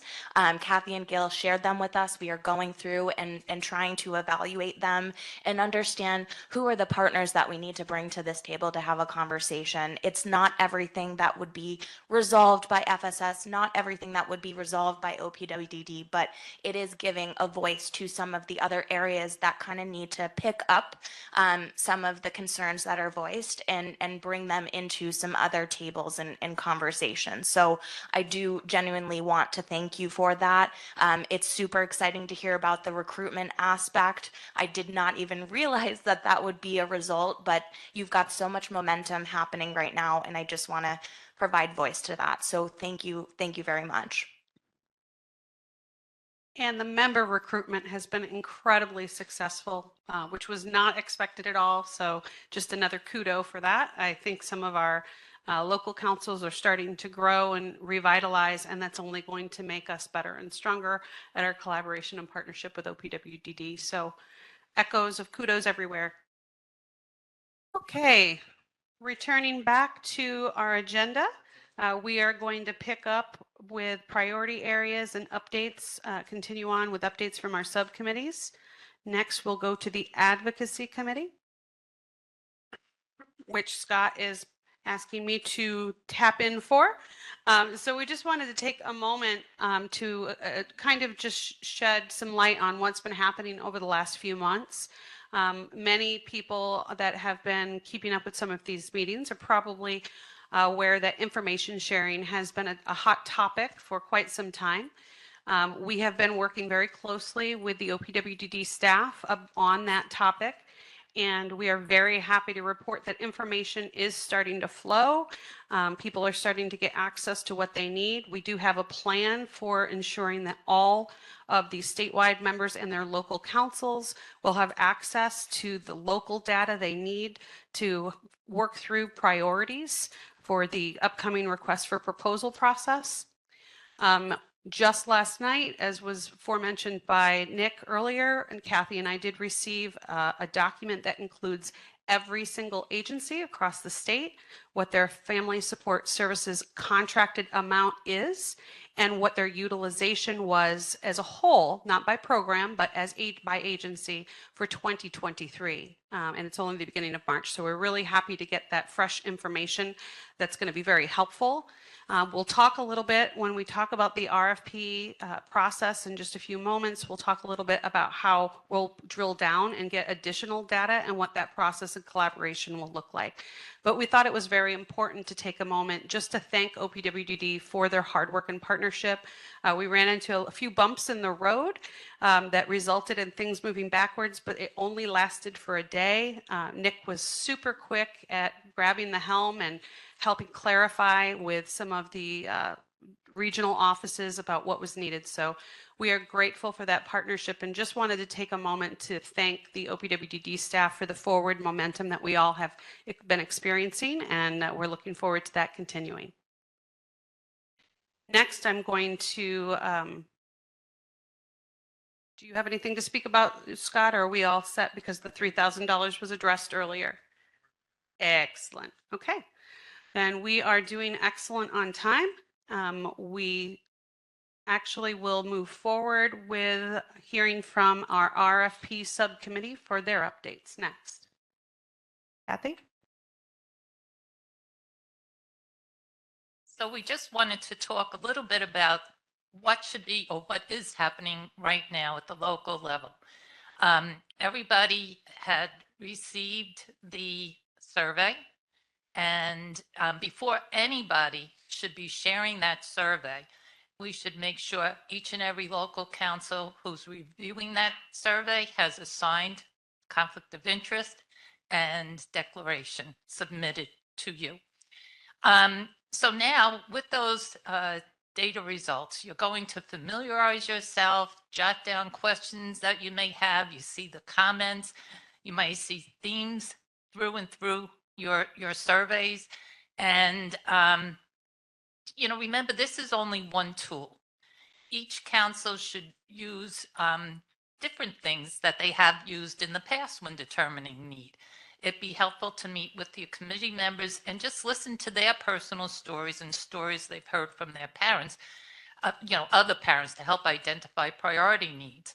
And then many counselors, if not all, have some kind of relationships with their current FS providers, and they may have some knowledge on need too. They may get calls from families looking for something and know that they can't support them, and maybe even we call it a wait list, but it's a list they may have on the side where they start jotting down saying, we're getting a number of people who need this particular service. It's also the time where you could be talking to your family support coordinator at a meeting and ask them what they have heard. And they may be able to provide you some input as well. So once you start coming around and looking at the needs, and I have to say, you may find, and a number of us have, that family reimbursement is the top need.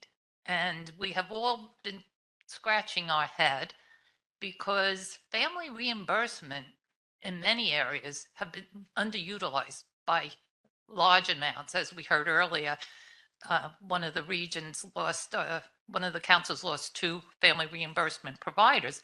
So there's something about that. You're not going to take it face value and say, oh, look, family reimbursement is number 1. You have to gather information, really think it through. And Gail's going to talk more about the data that the DDROs will share.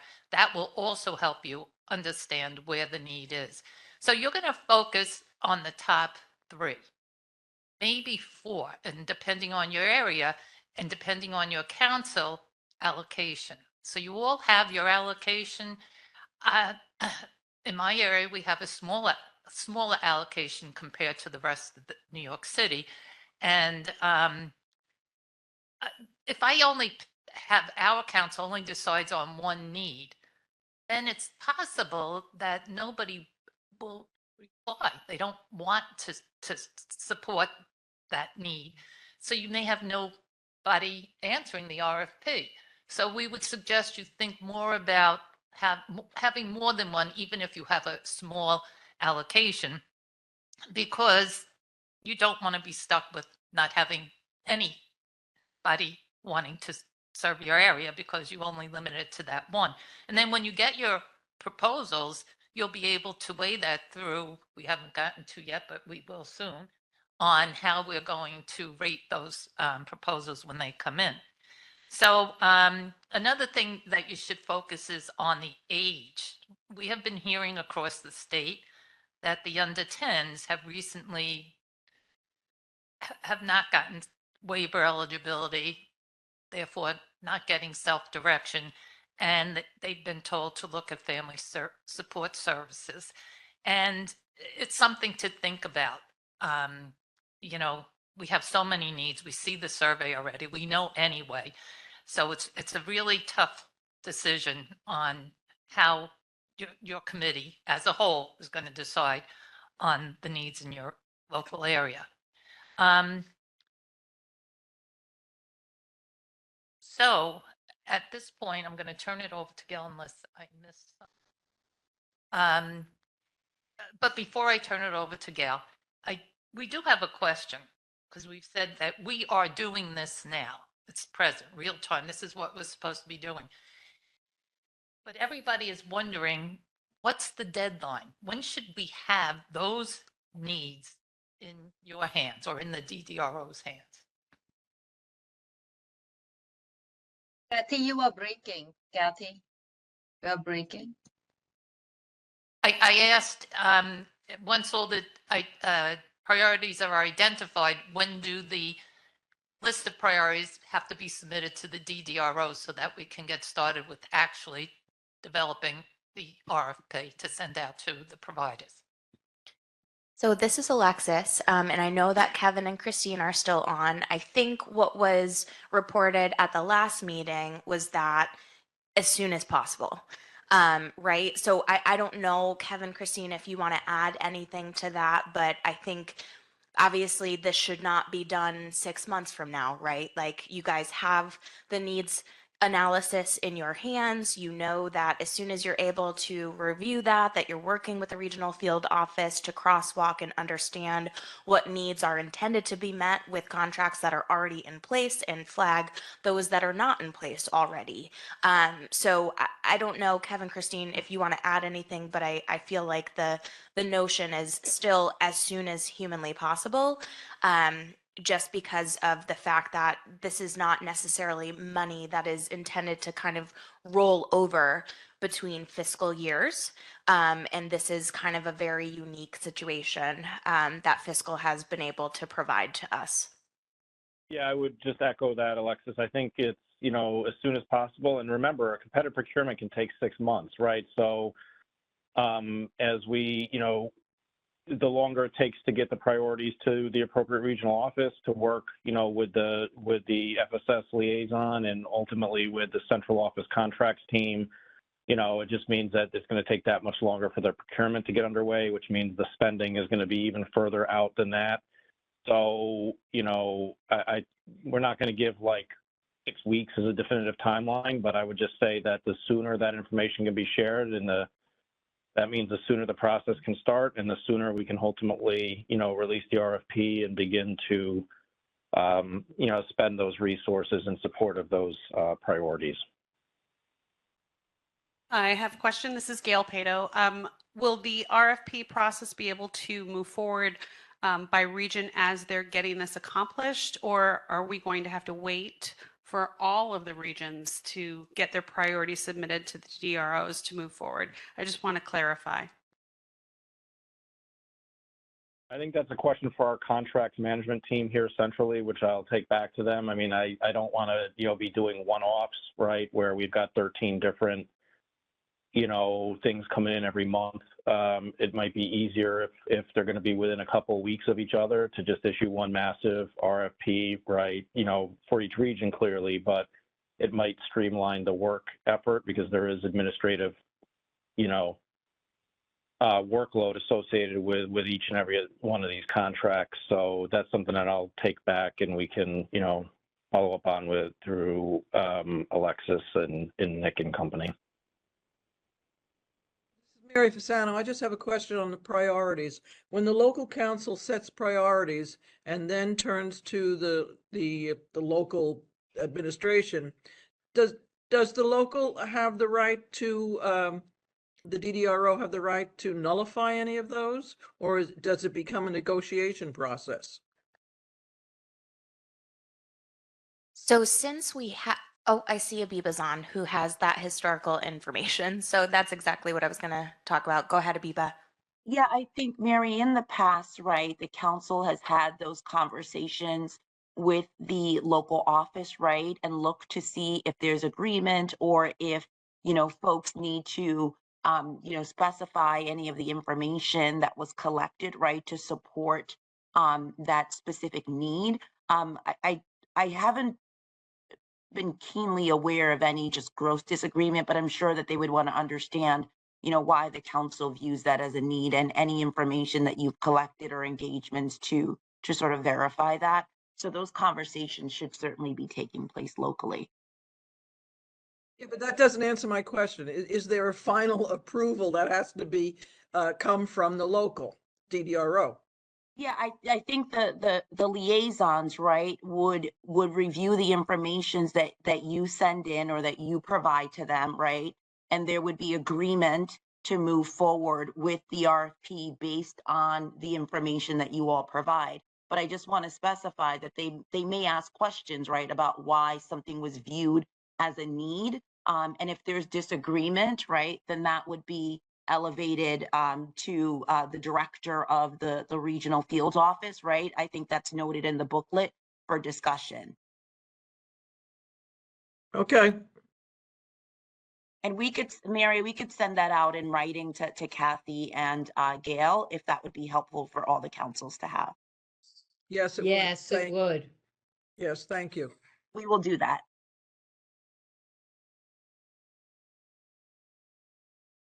I think in order to get consensus and everybody on the same page, we're going to take that portion of the conversation as far as our goal to get this completed so that we can make sure this kicks off throughout the state.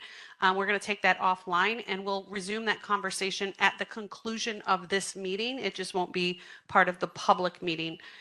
So those of you that are with us today, it looks like we'll be wrapping up a little bit early, but we're going to stay on for a non-public discussion on how we can make sure that we get those priorities to our local DDROs and can make sure this process moves forward successfully. So please make sure you hang out after the meeting adjourns for that update and some discussion. As Kathy was saying, the RFP process is definitely new for a lot of our families and a little complex, but we have a lot of information at our fingertips that we just wanted to remind our council members about and how the communication will work with the RFP process once we're looking at the needs assessment.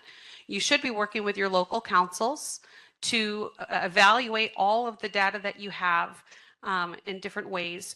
We have provided to the members that have their needs assessment data. We sent out a worksheet that kind of walks you through on how to look at that data, how to manipulate it to see different things. We encourage you to use those instructions with your local councils to see what the data is telling you about your area. As Kathy mentioned, you will also want to speak to stakeholders in your area and family members and providers and your local DDRO staff. All are parts of information that will be needed. You will need to understand utilization. As Kathy mentioned, many of the needs assessments revealed reimbursement as a priority. However, there are many reimbursement dollars left on the table in different areas of the state. So it might not necessarily be a priority for the area. It might be more about information referral sharing to make sure that people are accessing those funds. So there's different things that you'll need to look at. Last night, Nick did send us that listing of all of the state contracts, so we'll make sure that we get that out to all of our local members to be able to use that in this process as well. Once you have looked at all of your data, we recommend that you compile a list of questions for your DDRO staff to answer for you. For example, we identified this as a need and we see that there's a provider of that service that's underutilized. Can you tell us why they might be underutilized? Maybe they haven't had staff.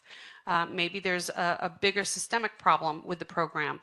But those are the types of questions that you're going to want to write down, and then you'll schedule a meeting or you'll submit those questions to your DDRO and work collaboratively with them to fill in those blanks so that you can narrow and drill down to what your actual priority areas are that you want to focus the RFP on.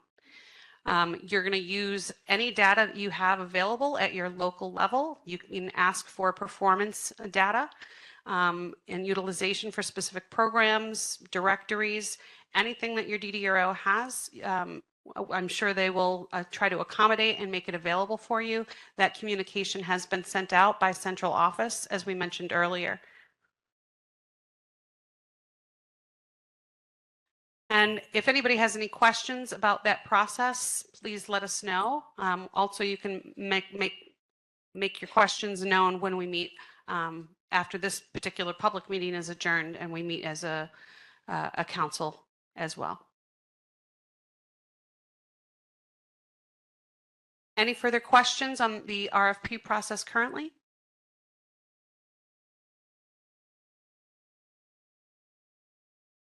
Okay. We're going to keep with our time and we're going to continue to move forward. The next item on our agenda is Reimbursement ADM. The first bullet is clinical justifications. I just wanted to take a moment to provide a very quick update on this. We've heard Deborah Greif advocate on this topic for a few meetings now, that it's not as easy as one would think to get a justification, a clinical justification, especially from doctors and nurses that are very busy. It can be complicated, and she spent some time really pointing that out for us. I had an opportunity yesterday during the Developmental Disability Advisory Council meeting to connect with Gary Goldstein, who heads up the Health and Wellness Committee for the DDAC. I brought this issue to his attention, and we have been invited to the table next week to meet with the Health and Wellness group, and they feel that that they're going to discuss the topic, but They felt that it was something that they could probably easily assist us with by creating something that was a little more simplified, a little less time consuming and more defined to help with this process. So there'll be more information on that in the coming months, and we're very excited for that potential collaboration with the DDAC Health and Wellness Committee also. More on that to come. The next bullet and the last bullet we have is recent clarifications around reimbursement. And we just wanted to share the contents of a document that was sent out not that long ago, so that everyone had the same information. The clarification was from OPWDD Central Office, and it was shared by one of the OPWDD staff, Robin Mooney, which we're grateful for her sharing the information, and it's regarding family reimbursement. At this time, respite reimbursement hours to families, people are being directed to FSS programs to receive respite, and it is possible to provide FSS respite reimbursement to New York City families. She wanted to make sure that was clarified. Respite reimbursement is not provided for parents' working hours. It's provided for respite, which is an opportunity for them to get some time for themselves.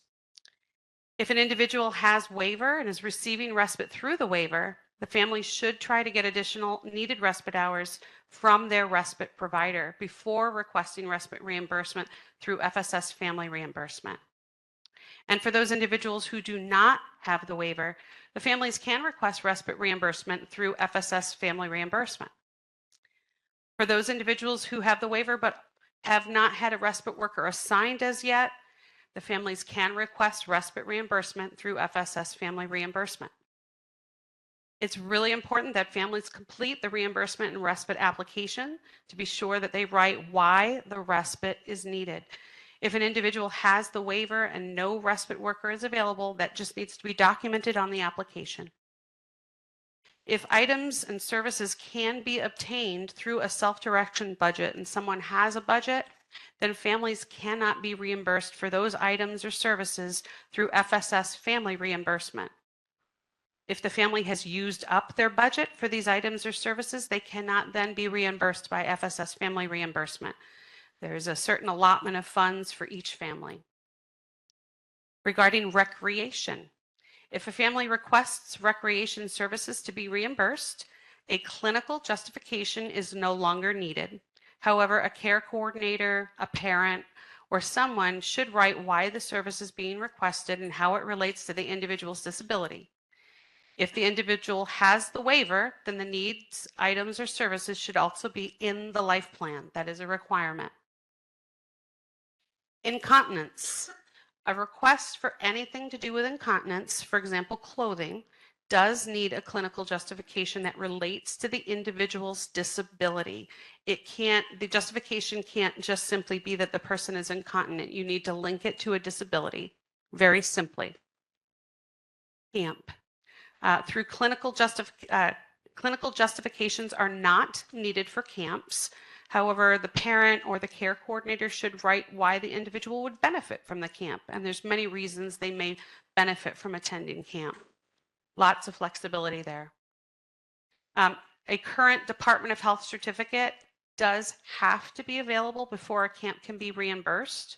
So families cannot be reimbursed before the Department of Health certificate is on file. The individual attends camp. There might be some individuals who cannot attend camp, unfortunately, if their families cannot pay the deposit and fee before a camp begins. I believe there is some flexibility allowed in the ADM that is left up to provider discretion on that topic, though. Families might pay a deposit for camp fee in one fiscal year, yet the attendance is the next fiscal year. I think we see that a lot more in New York City due to when their fiscal year begins and ends. As long as the application has been submitted in the last fiscal year, it can be considered when the individual attends camp in the new fiscal year. It would be paid for within the first 3 months of the new fiscal year with the last year's money. And then paying in the first 3 months of the new fiscal year is at the discretion of the provider agency. Items and services do need to be cost effective. However, It is possible for the provider to pay a portion of the cost at the FSS provider's discretion. Justifications and what is in the life plan regarding individuals' needs and requested items or services do need to be related.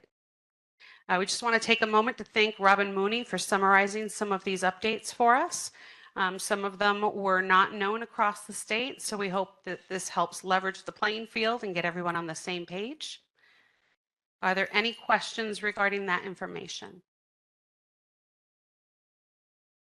Hello, it's it's Deborah. One, thank you very much for the help in getting I did read all the justifications from Rob, and there's one important thing I would like also to be added in. Not every family who does have a care manager. So we also, that if they do not, I would like it, make sure that from now on, when we talk about when a family is trying to apply for family support, that yes, the care manager has to put in a life plan, but if they do not have they don't have a care manager, what is the requirement for the family who does not have a care manager agency, what is used to make sure that they can justify? Like it's their psychological, psychosocial, they're OPWDD eligible, but they don't want to have a care managing agency at the moment. Correct. So can be please add it in. It's very important because I have been told by many, many families, it was even said to me at first, well, you can't get it. Well, why? You don't have a care manager. Why? I have straight family support service is what we're requesting. So that I would like to be added in from the future, from now on, whenever we talk about this, because we have to be sure that we help families across the state, whether they have a care manager or they don't. So that's that, and I thank you. And I'm really glad that, because I pushed about the clinical justification is very important, and we also need to make sure that we constantly, OPWD, please give us constant updates when you have changed what's allowed or not allowed. I'd appreciate that for all of us very much. Deb, you are absolutely correct that a family or individual does not need to have care management to access family support services. They would not have any life plan to add anything to. That requirement would not be for those individuals in that situation. However, if a clinical justification is needed, they would still need to obtain that. I think it's fair to say that we've seen significant outreach from a lot of the DDROs requesting providers across the state to provide some light touch case management in light of some changes that have happened. So I believe it would be correct to say that families that do not have a care manager may be able to reach out to one of the service access providers providing light touch case management for assistance with obtaining some of those documents potentially. So thank you for bringing that up, Deb. Yes, and the one other thing I also want to bring up that's very important is when you discussed about when we get reimbursement, say for respite services. Okay, I want you to understand, I understand exactly what respite service is supposed to be, but I've seen too many families switch around what, I'm going to go by the old name, ComHab. They mix it up repeatedly, and I have seen major abuses done by the families. And I would like for us to have constant updated that this is what respite is for. What is it allowed? And what you said before about when the hours are used up, that's it, because it's not just, there's so much more need than there are services. It's so important. I've had agency staff complain to me for years. So I hope you understand what I'm saying, Gail. You did a great explanation, but I've had too many people do not understand what the word respite really means when it comes to family support. So I'd appreciate if that can be put in too. And also families have sometimes been told who have care managers, they're not allowed to write the justification letter too. And I think that it should be both. If the family wants to, they can co-write the justification if they do have care managers.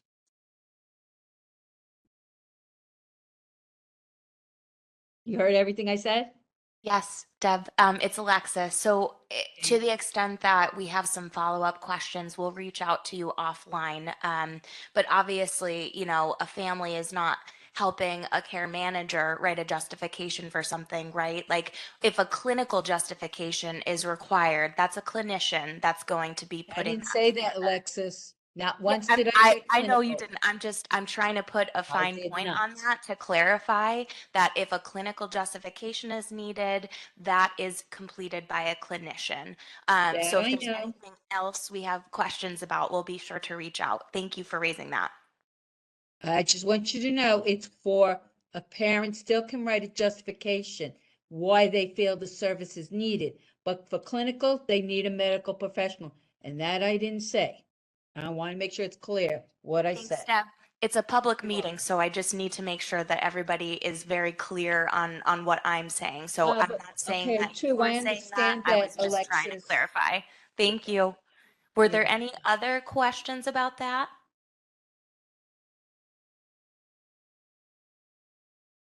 I have a question. Gail just mentioned that if it's if the individual needs clothing, they have to show a real justification. What is the difference between real and unreal? Because if the individual has a toileting issue, it should be documented on the life plan, and the section where it shows valued outcome, it should say that the individual will, you know, like to be groomed and well taken care of, take care of hygiene and grooming, and wants to stay well and healthy. And then the second goal can be community integration. They cannot go out with dirty clothes. What kind of a clinical justification will that need if the life plan states that those two goals for the individual to you know, work on with the staff or with the family member? I really request OPWDD to consider that, because this is really serious. An individual and most of the individuals, is not that like all of them, but most of them really do require clothing. They need other things for incontinence. So please consider this. And it's and if you do the percentage of 3,000 on an individual's year-long expenses, that this is a small percentage of the individual's budget. If we see it like you know, from the perspective of self-direction and from the perspective of others' expenses like a ComHab, respite, camping. This is this has to be taken care of, and in a lenient way. That's my request to Abiba and Alexis. Thank you. Thanks, Aaliyah. And just like we said earlier, you know, we are working on clarification related to clinical justification in the FAQ, updating that allowable and non-allowable list. So the conversation today is super helpful to contribute to those edits. And I will just highlight something that I said before the break, is that, of course, OPWDD is not the end all be all. So we should not be funding clothing for every person who has a disability because they have a disability. That does not equal access to family reimbursement to fund for clothing. So, you know, just along the lines, not saying that you said that, Aaliyah, but because it's a public meeting, I had to make sure to say that. But I really appreciate your feedback, and thank you, everybody.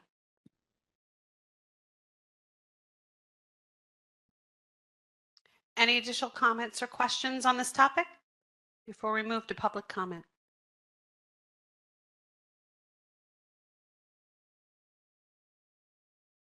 Okay, we will move right into our public comment section. We are about an hour ahead of schedule.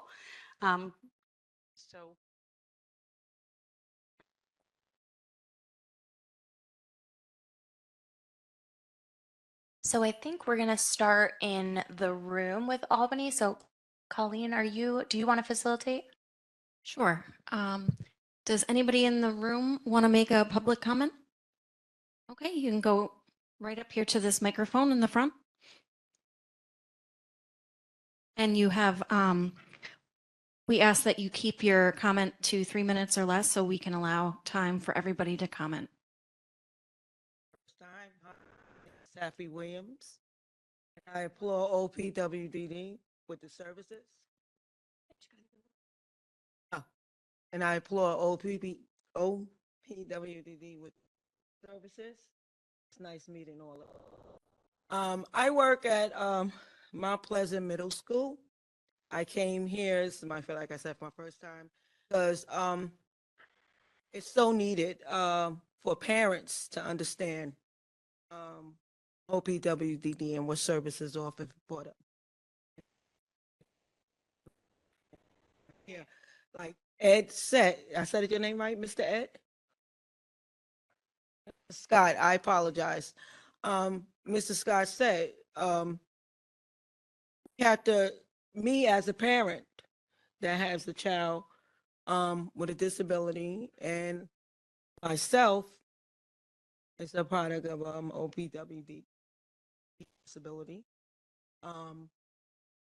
It's getting it out there to the parents, coming up to the schools, coming to libraries, letting them know. I came so I can get the information to give back to the district. I worked it a long time with people with special needs, autistic, deaf. Work with kids from advanced therapy, and I'm a para, and I work with a one-on-one with kids with special needs. And parents are giving up, reaching out the way by you have the Zoom. It even makes it better if the schools put it up and invite the parents. So then that way, if they have the questions and answers that you can answer for them, and service is perfect.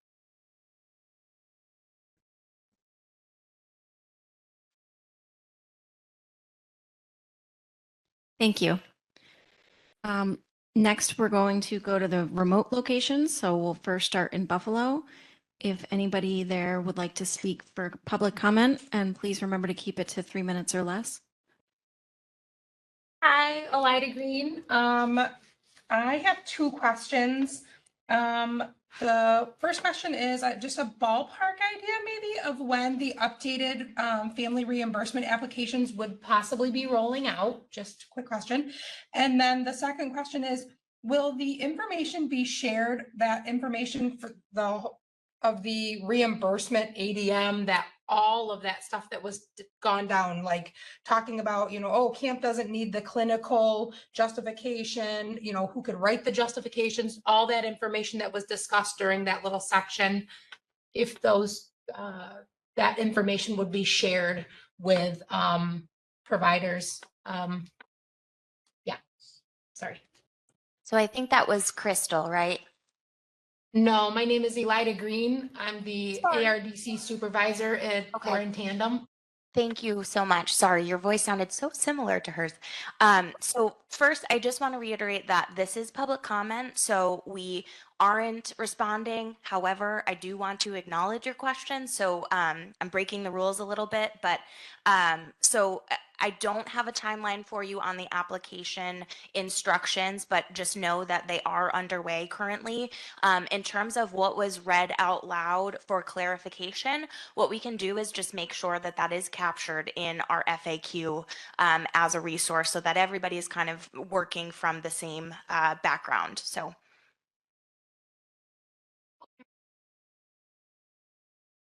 Is that all? Yeah. Okay, that's all for Buffalo. Thank you. Thank you. Next, we'll move to New York City. If anybody has public comment.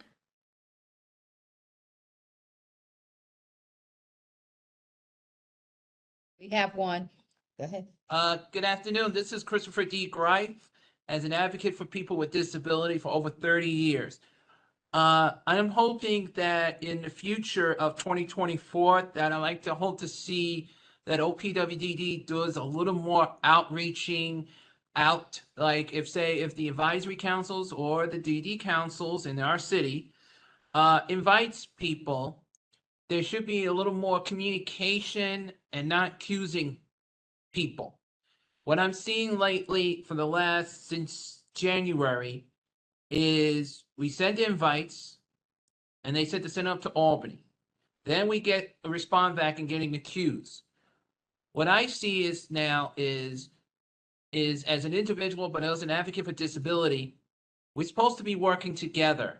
What I'm seeing is we're in the 21st century. We need to work together. And I hope to see this year in OPWDD will increase when people are getting invited, communication needs to come in. And I hope to see that and a little more courtesy, because I try, as you see, I'm talking as a courtesy, respectful, but when they come back to us showing us not courtesy, it's not fair to us. How can we work together if we're in the 21st century? We're not in the 20th century. We need to work together on this. Thank you.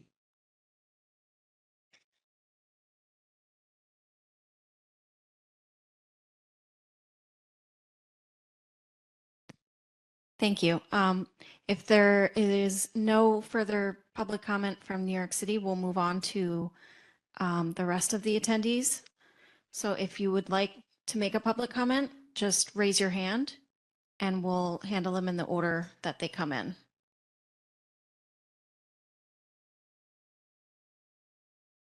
So the first one is from Jacqueline Tripodi, and I apologize if I'm mispronouncing that. So you can go ahead, Jacqueline. Can you hear me? Yes. I'm Jacqueline Tripodi. I work for a not-for-profit that offers family support. One of the things I would like to comment is when you have the clarification for the respite, which is gladly appreciated downstate in the city. Respite, when children have no school, and yes, parents are working, but parents are also enrolling their children in respite programs during that time. That's not childcare, but respite. So there needs to be clarification because I've had a conversation where someone told me that that could not be allowed, yet it really contradicts the point of having somebody participate in respite when they don't have school hours. The other piece is the information about the trackers, the application form, the FAQ, and the list. As soon as we can get that, we can help more families, and we would be appreciative of it. So, thank you.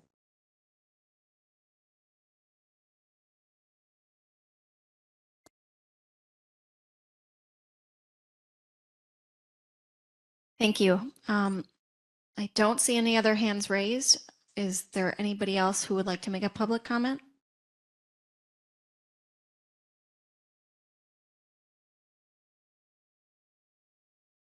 Okay, next we have Colleen Dox Griffith, and you can go ahead, Colleen. Hi, good afternoon. First, I want to thank you for listening to the results of the needs assessment that were completed. I think there was a lot of information. I'm speaking on behalf of Finger Lakes Region 1. I'm the chair for them. And the things we have been involved in the past have always been part of annual reviews, have always been a part of site visits. We've made it a practice to be on top of the family support contracts that were in our area. And, you know, we've been good stewards of the respect and helping agencies fulfill their units and their needs. So I don't want to take that away. I really hope that OPWDD will continue to partner with the families and make them a really big part of this FSS movement as we go forward. And I just want a clarification too on the incontinence piece that you talked about with the ADM. I didn't get a sense that it would be that if you had Medicaid, you were going to be able to use monies for incontinence supplies because they were not adequate. Thank you.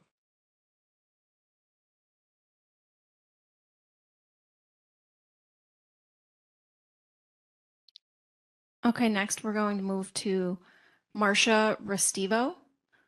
So you've been requested to unmute. I'm in the Western region, and as a provider agency, just a little fingers crossed that eventually the tracker that our agencies need to submit will match the application questions. You know, there's, I think, 42 cells of information that providers need to submit, including, you know, how does this keep the family together? And that's not on the application anywhere. So just putting that out there and hoping that maybe we can have matching data points across all of the paperwork that's required.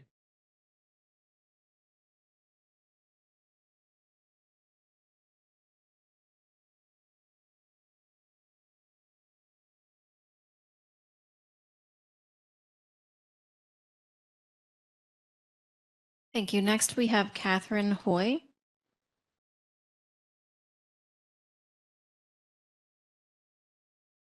From New York City, or I'm watching today. Hope everyone is doing well and travel safely in upcoming weather. Just to comment on the Family Support Services survey, the needs assessment that went out. I did hear from quite a few other providers, and I know that this had been raised, but just to let it, there was an issue of not having the survey translated for many of our families, especially those who speak Spanish and Mandarin, as well as Arabic, Bangla, and some other languages, Yiddish. And we know that this is the work of volunteers, so who work tirelessly for our families. So that's not a knock. It's just if OPWDD could provide some additional support to the councils, in general. I know I'm on the DD Council, and we also are very thankful for all the support that's provided for language access. But if there could be some additional support, I know it would be greatly appreciated, just so we could continue to capture the voices of all of our families. And also, just as providers, I know if our FSS councils are at all seeking any input from providers on the upcoming RFP, we would love to provide some help, and we can talk about some of the trends that we're seeing. I know in our program we work with about 200 families a year, or a little less than that, closely, and certainly can echo the need for some more programming in some specific areas. But I know you already have an assessment and you've done that, but if we can be a support, we're more than ready and eager to do that. So thanks.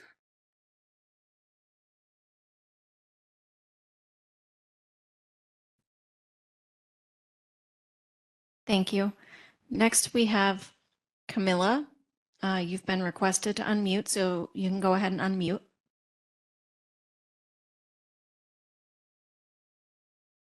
I can talk.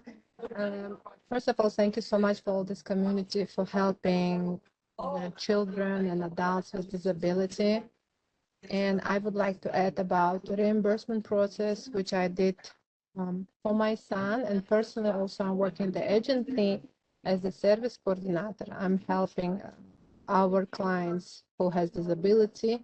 I know that they can be approved since the child has 3 years old and 1 month. So my process by myself, it took me almost 3 years for approving my son for disability. And now another issue is what I'm seeing now. I have reimbursement, which I requested something, and they give me the list of the vendors which could do this, but none of them actually helpful for the family. It's for the, you know, for disabled children like me, I believe. And I would like if the changes could be helpful, and, you know, the reimbursement process will be much more easier. And I'm the only person in the family of 4 who's working, because all this time my husband who was watching for my son. We didn't have no home care services, no kind of help at all, no benefits, nothing. And I meet another families like me in the school. We had a District 75 special school, group of 6 children. And even, you know, those parents who didn't watch my son. One day he go to school, 2 weeks he was sick with all the, you know, floor microbes, I believe, because these people, they need to have like oversight supervision.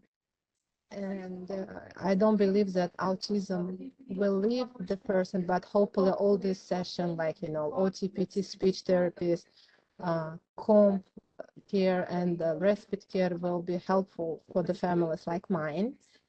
And if the enrollment process will be much more easier, not waiting so many years for getting this, because as the doctor already and several psychologists already approving the diseases, I believe it's supposed to be faster. Thank you so much.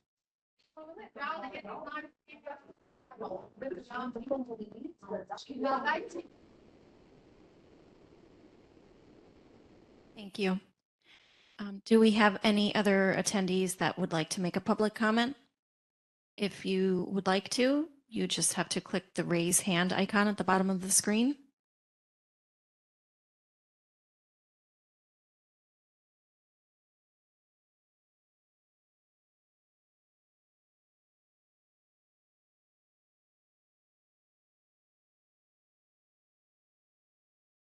All right. Well, that concludes our public meeting of the Statewide Family Support Services Council. We do thank everyone for tuning in and attending. We do ask that members of the council please stay online so we can have a discussion regarding the RFP timeline. And we thank everybody else for their attendance today.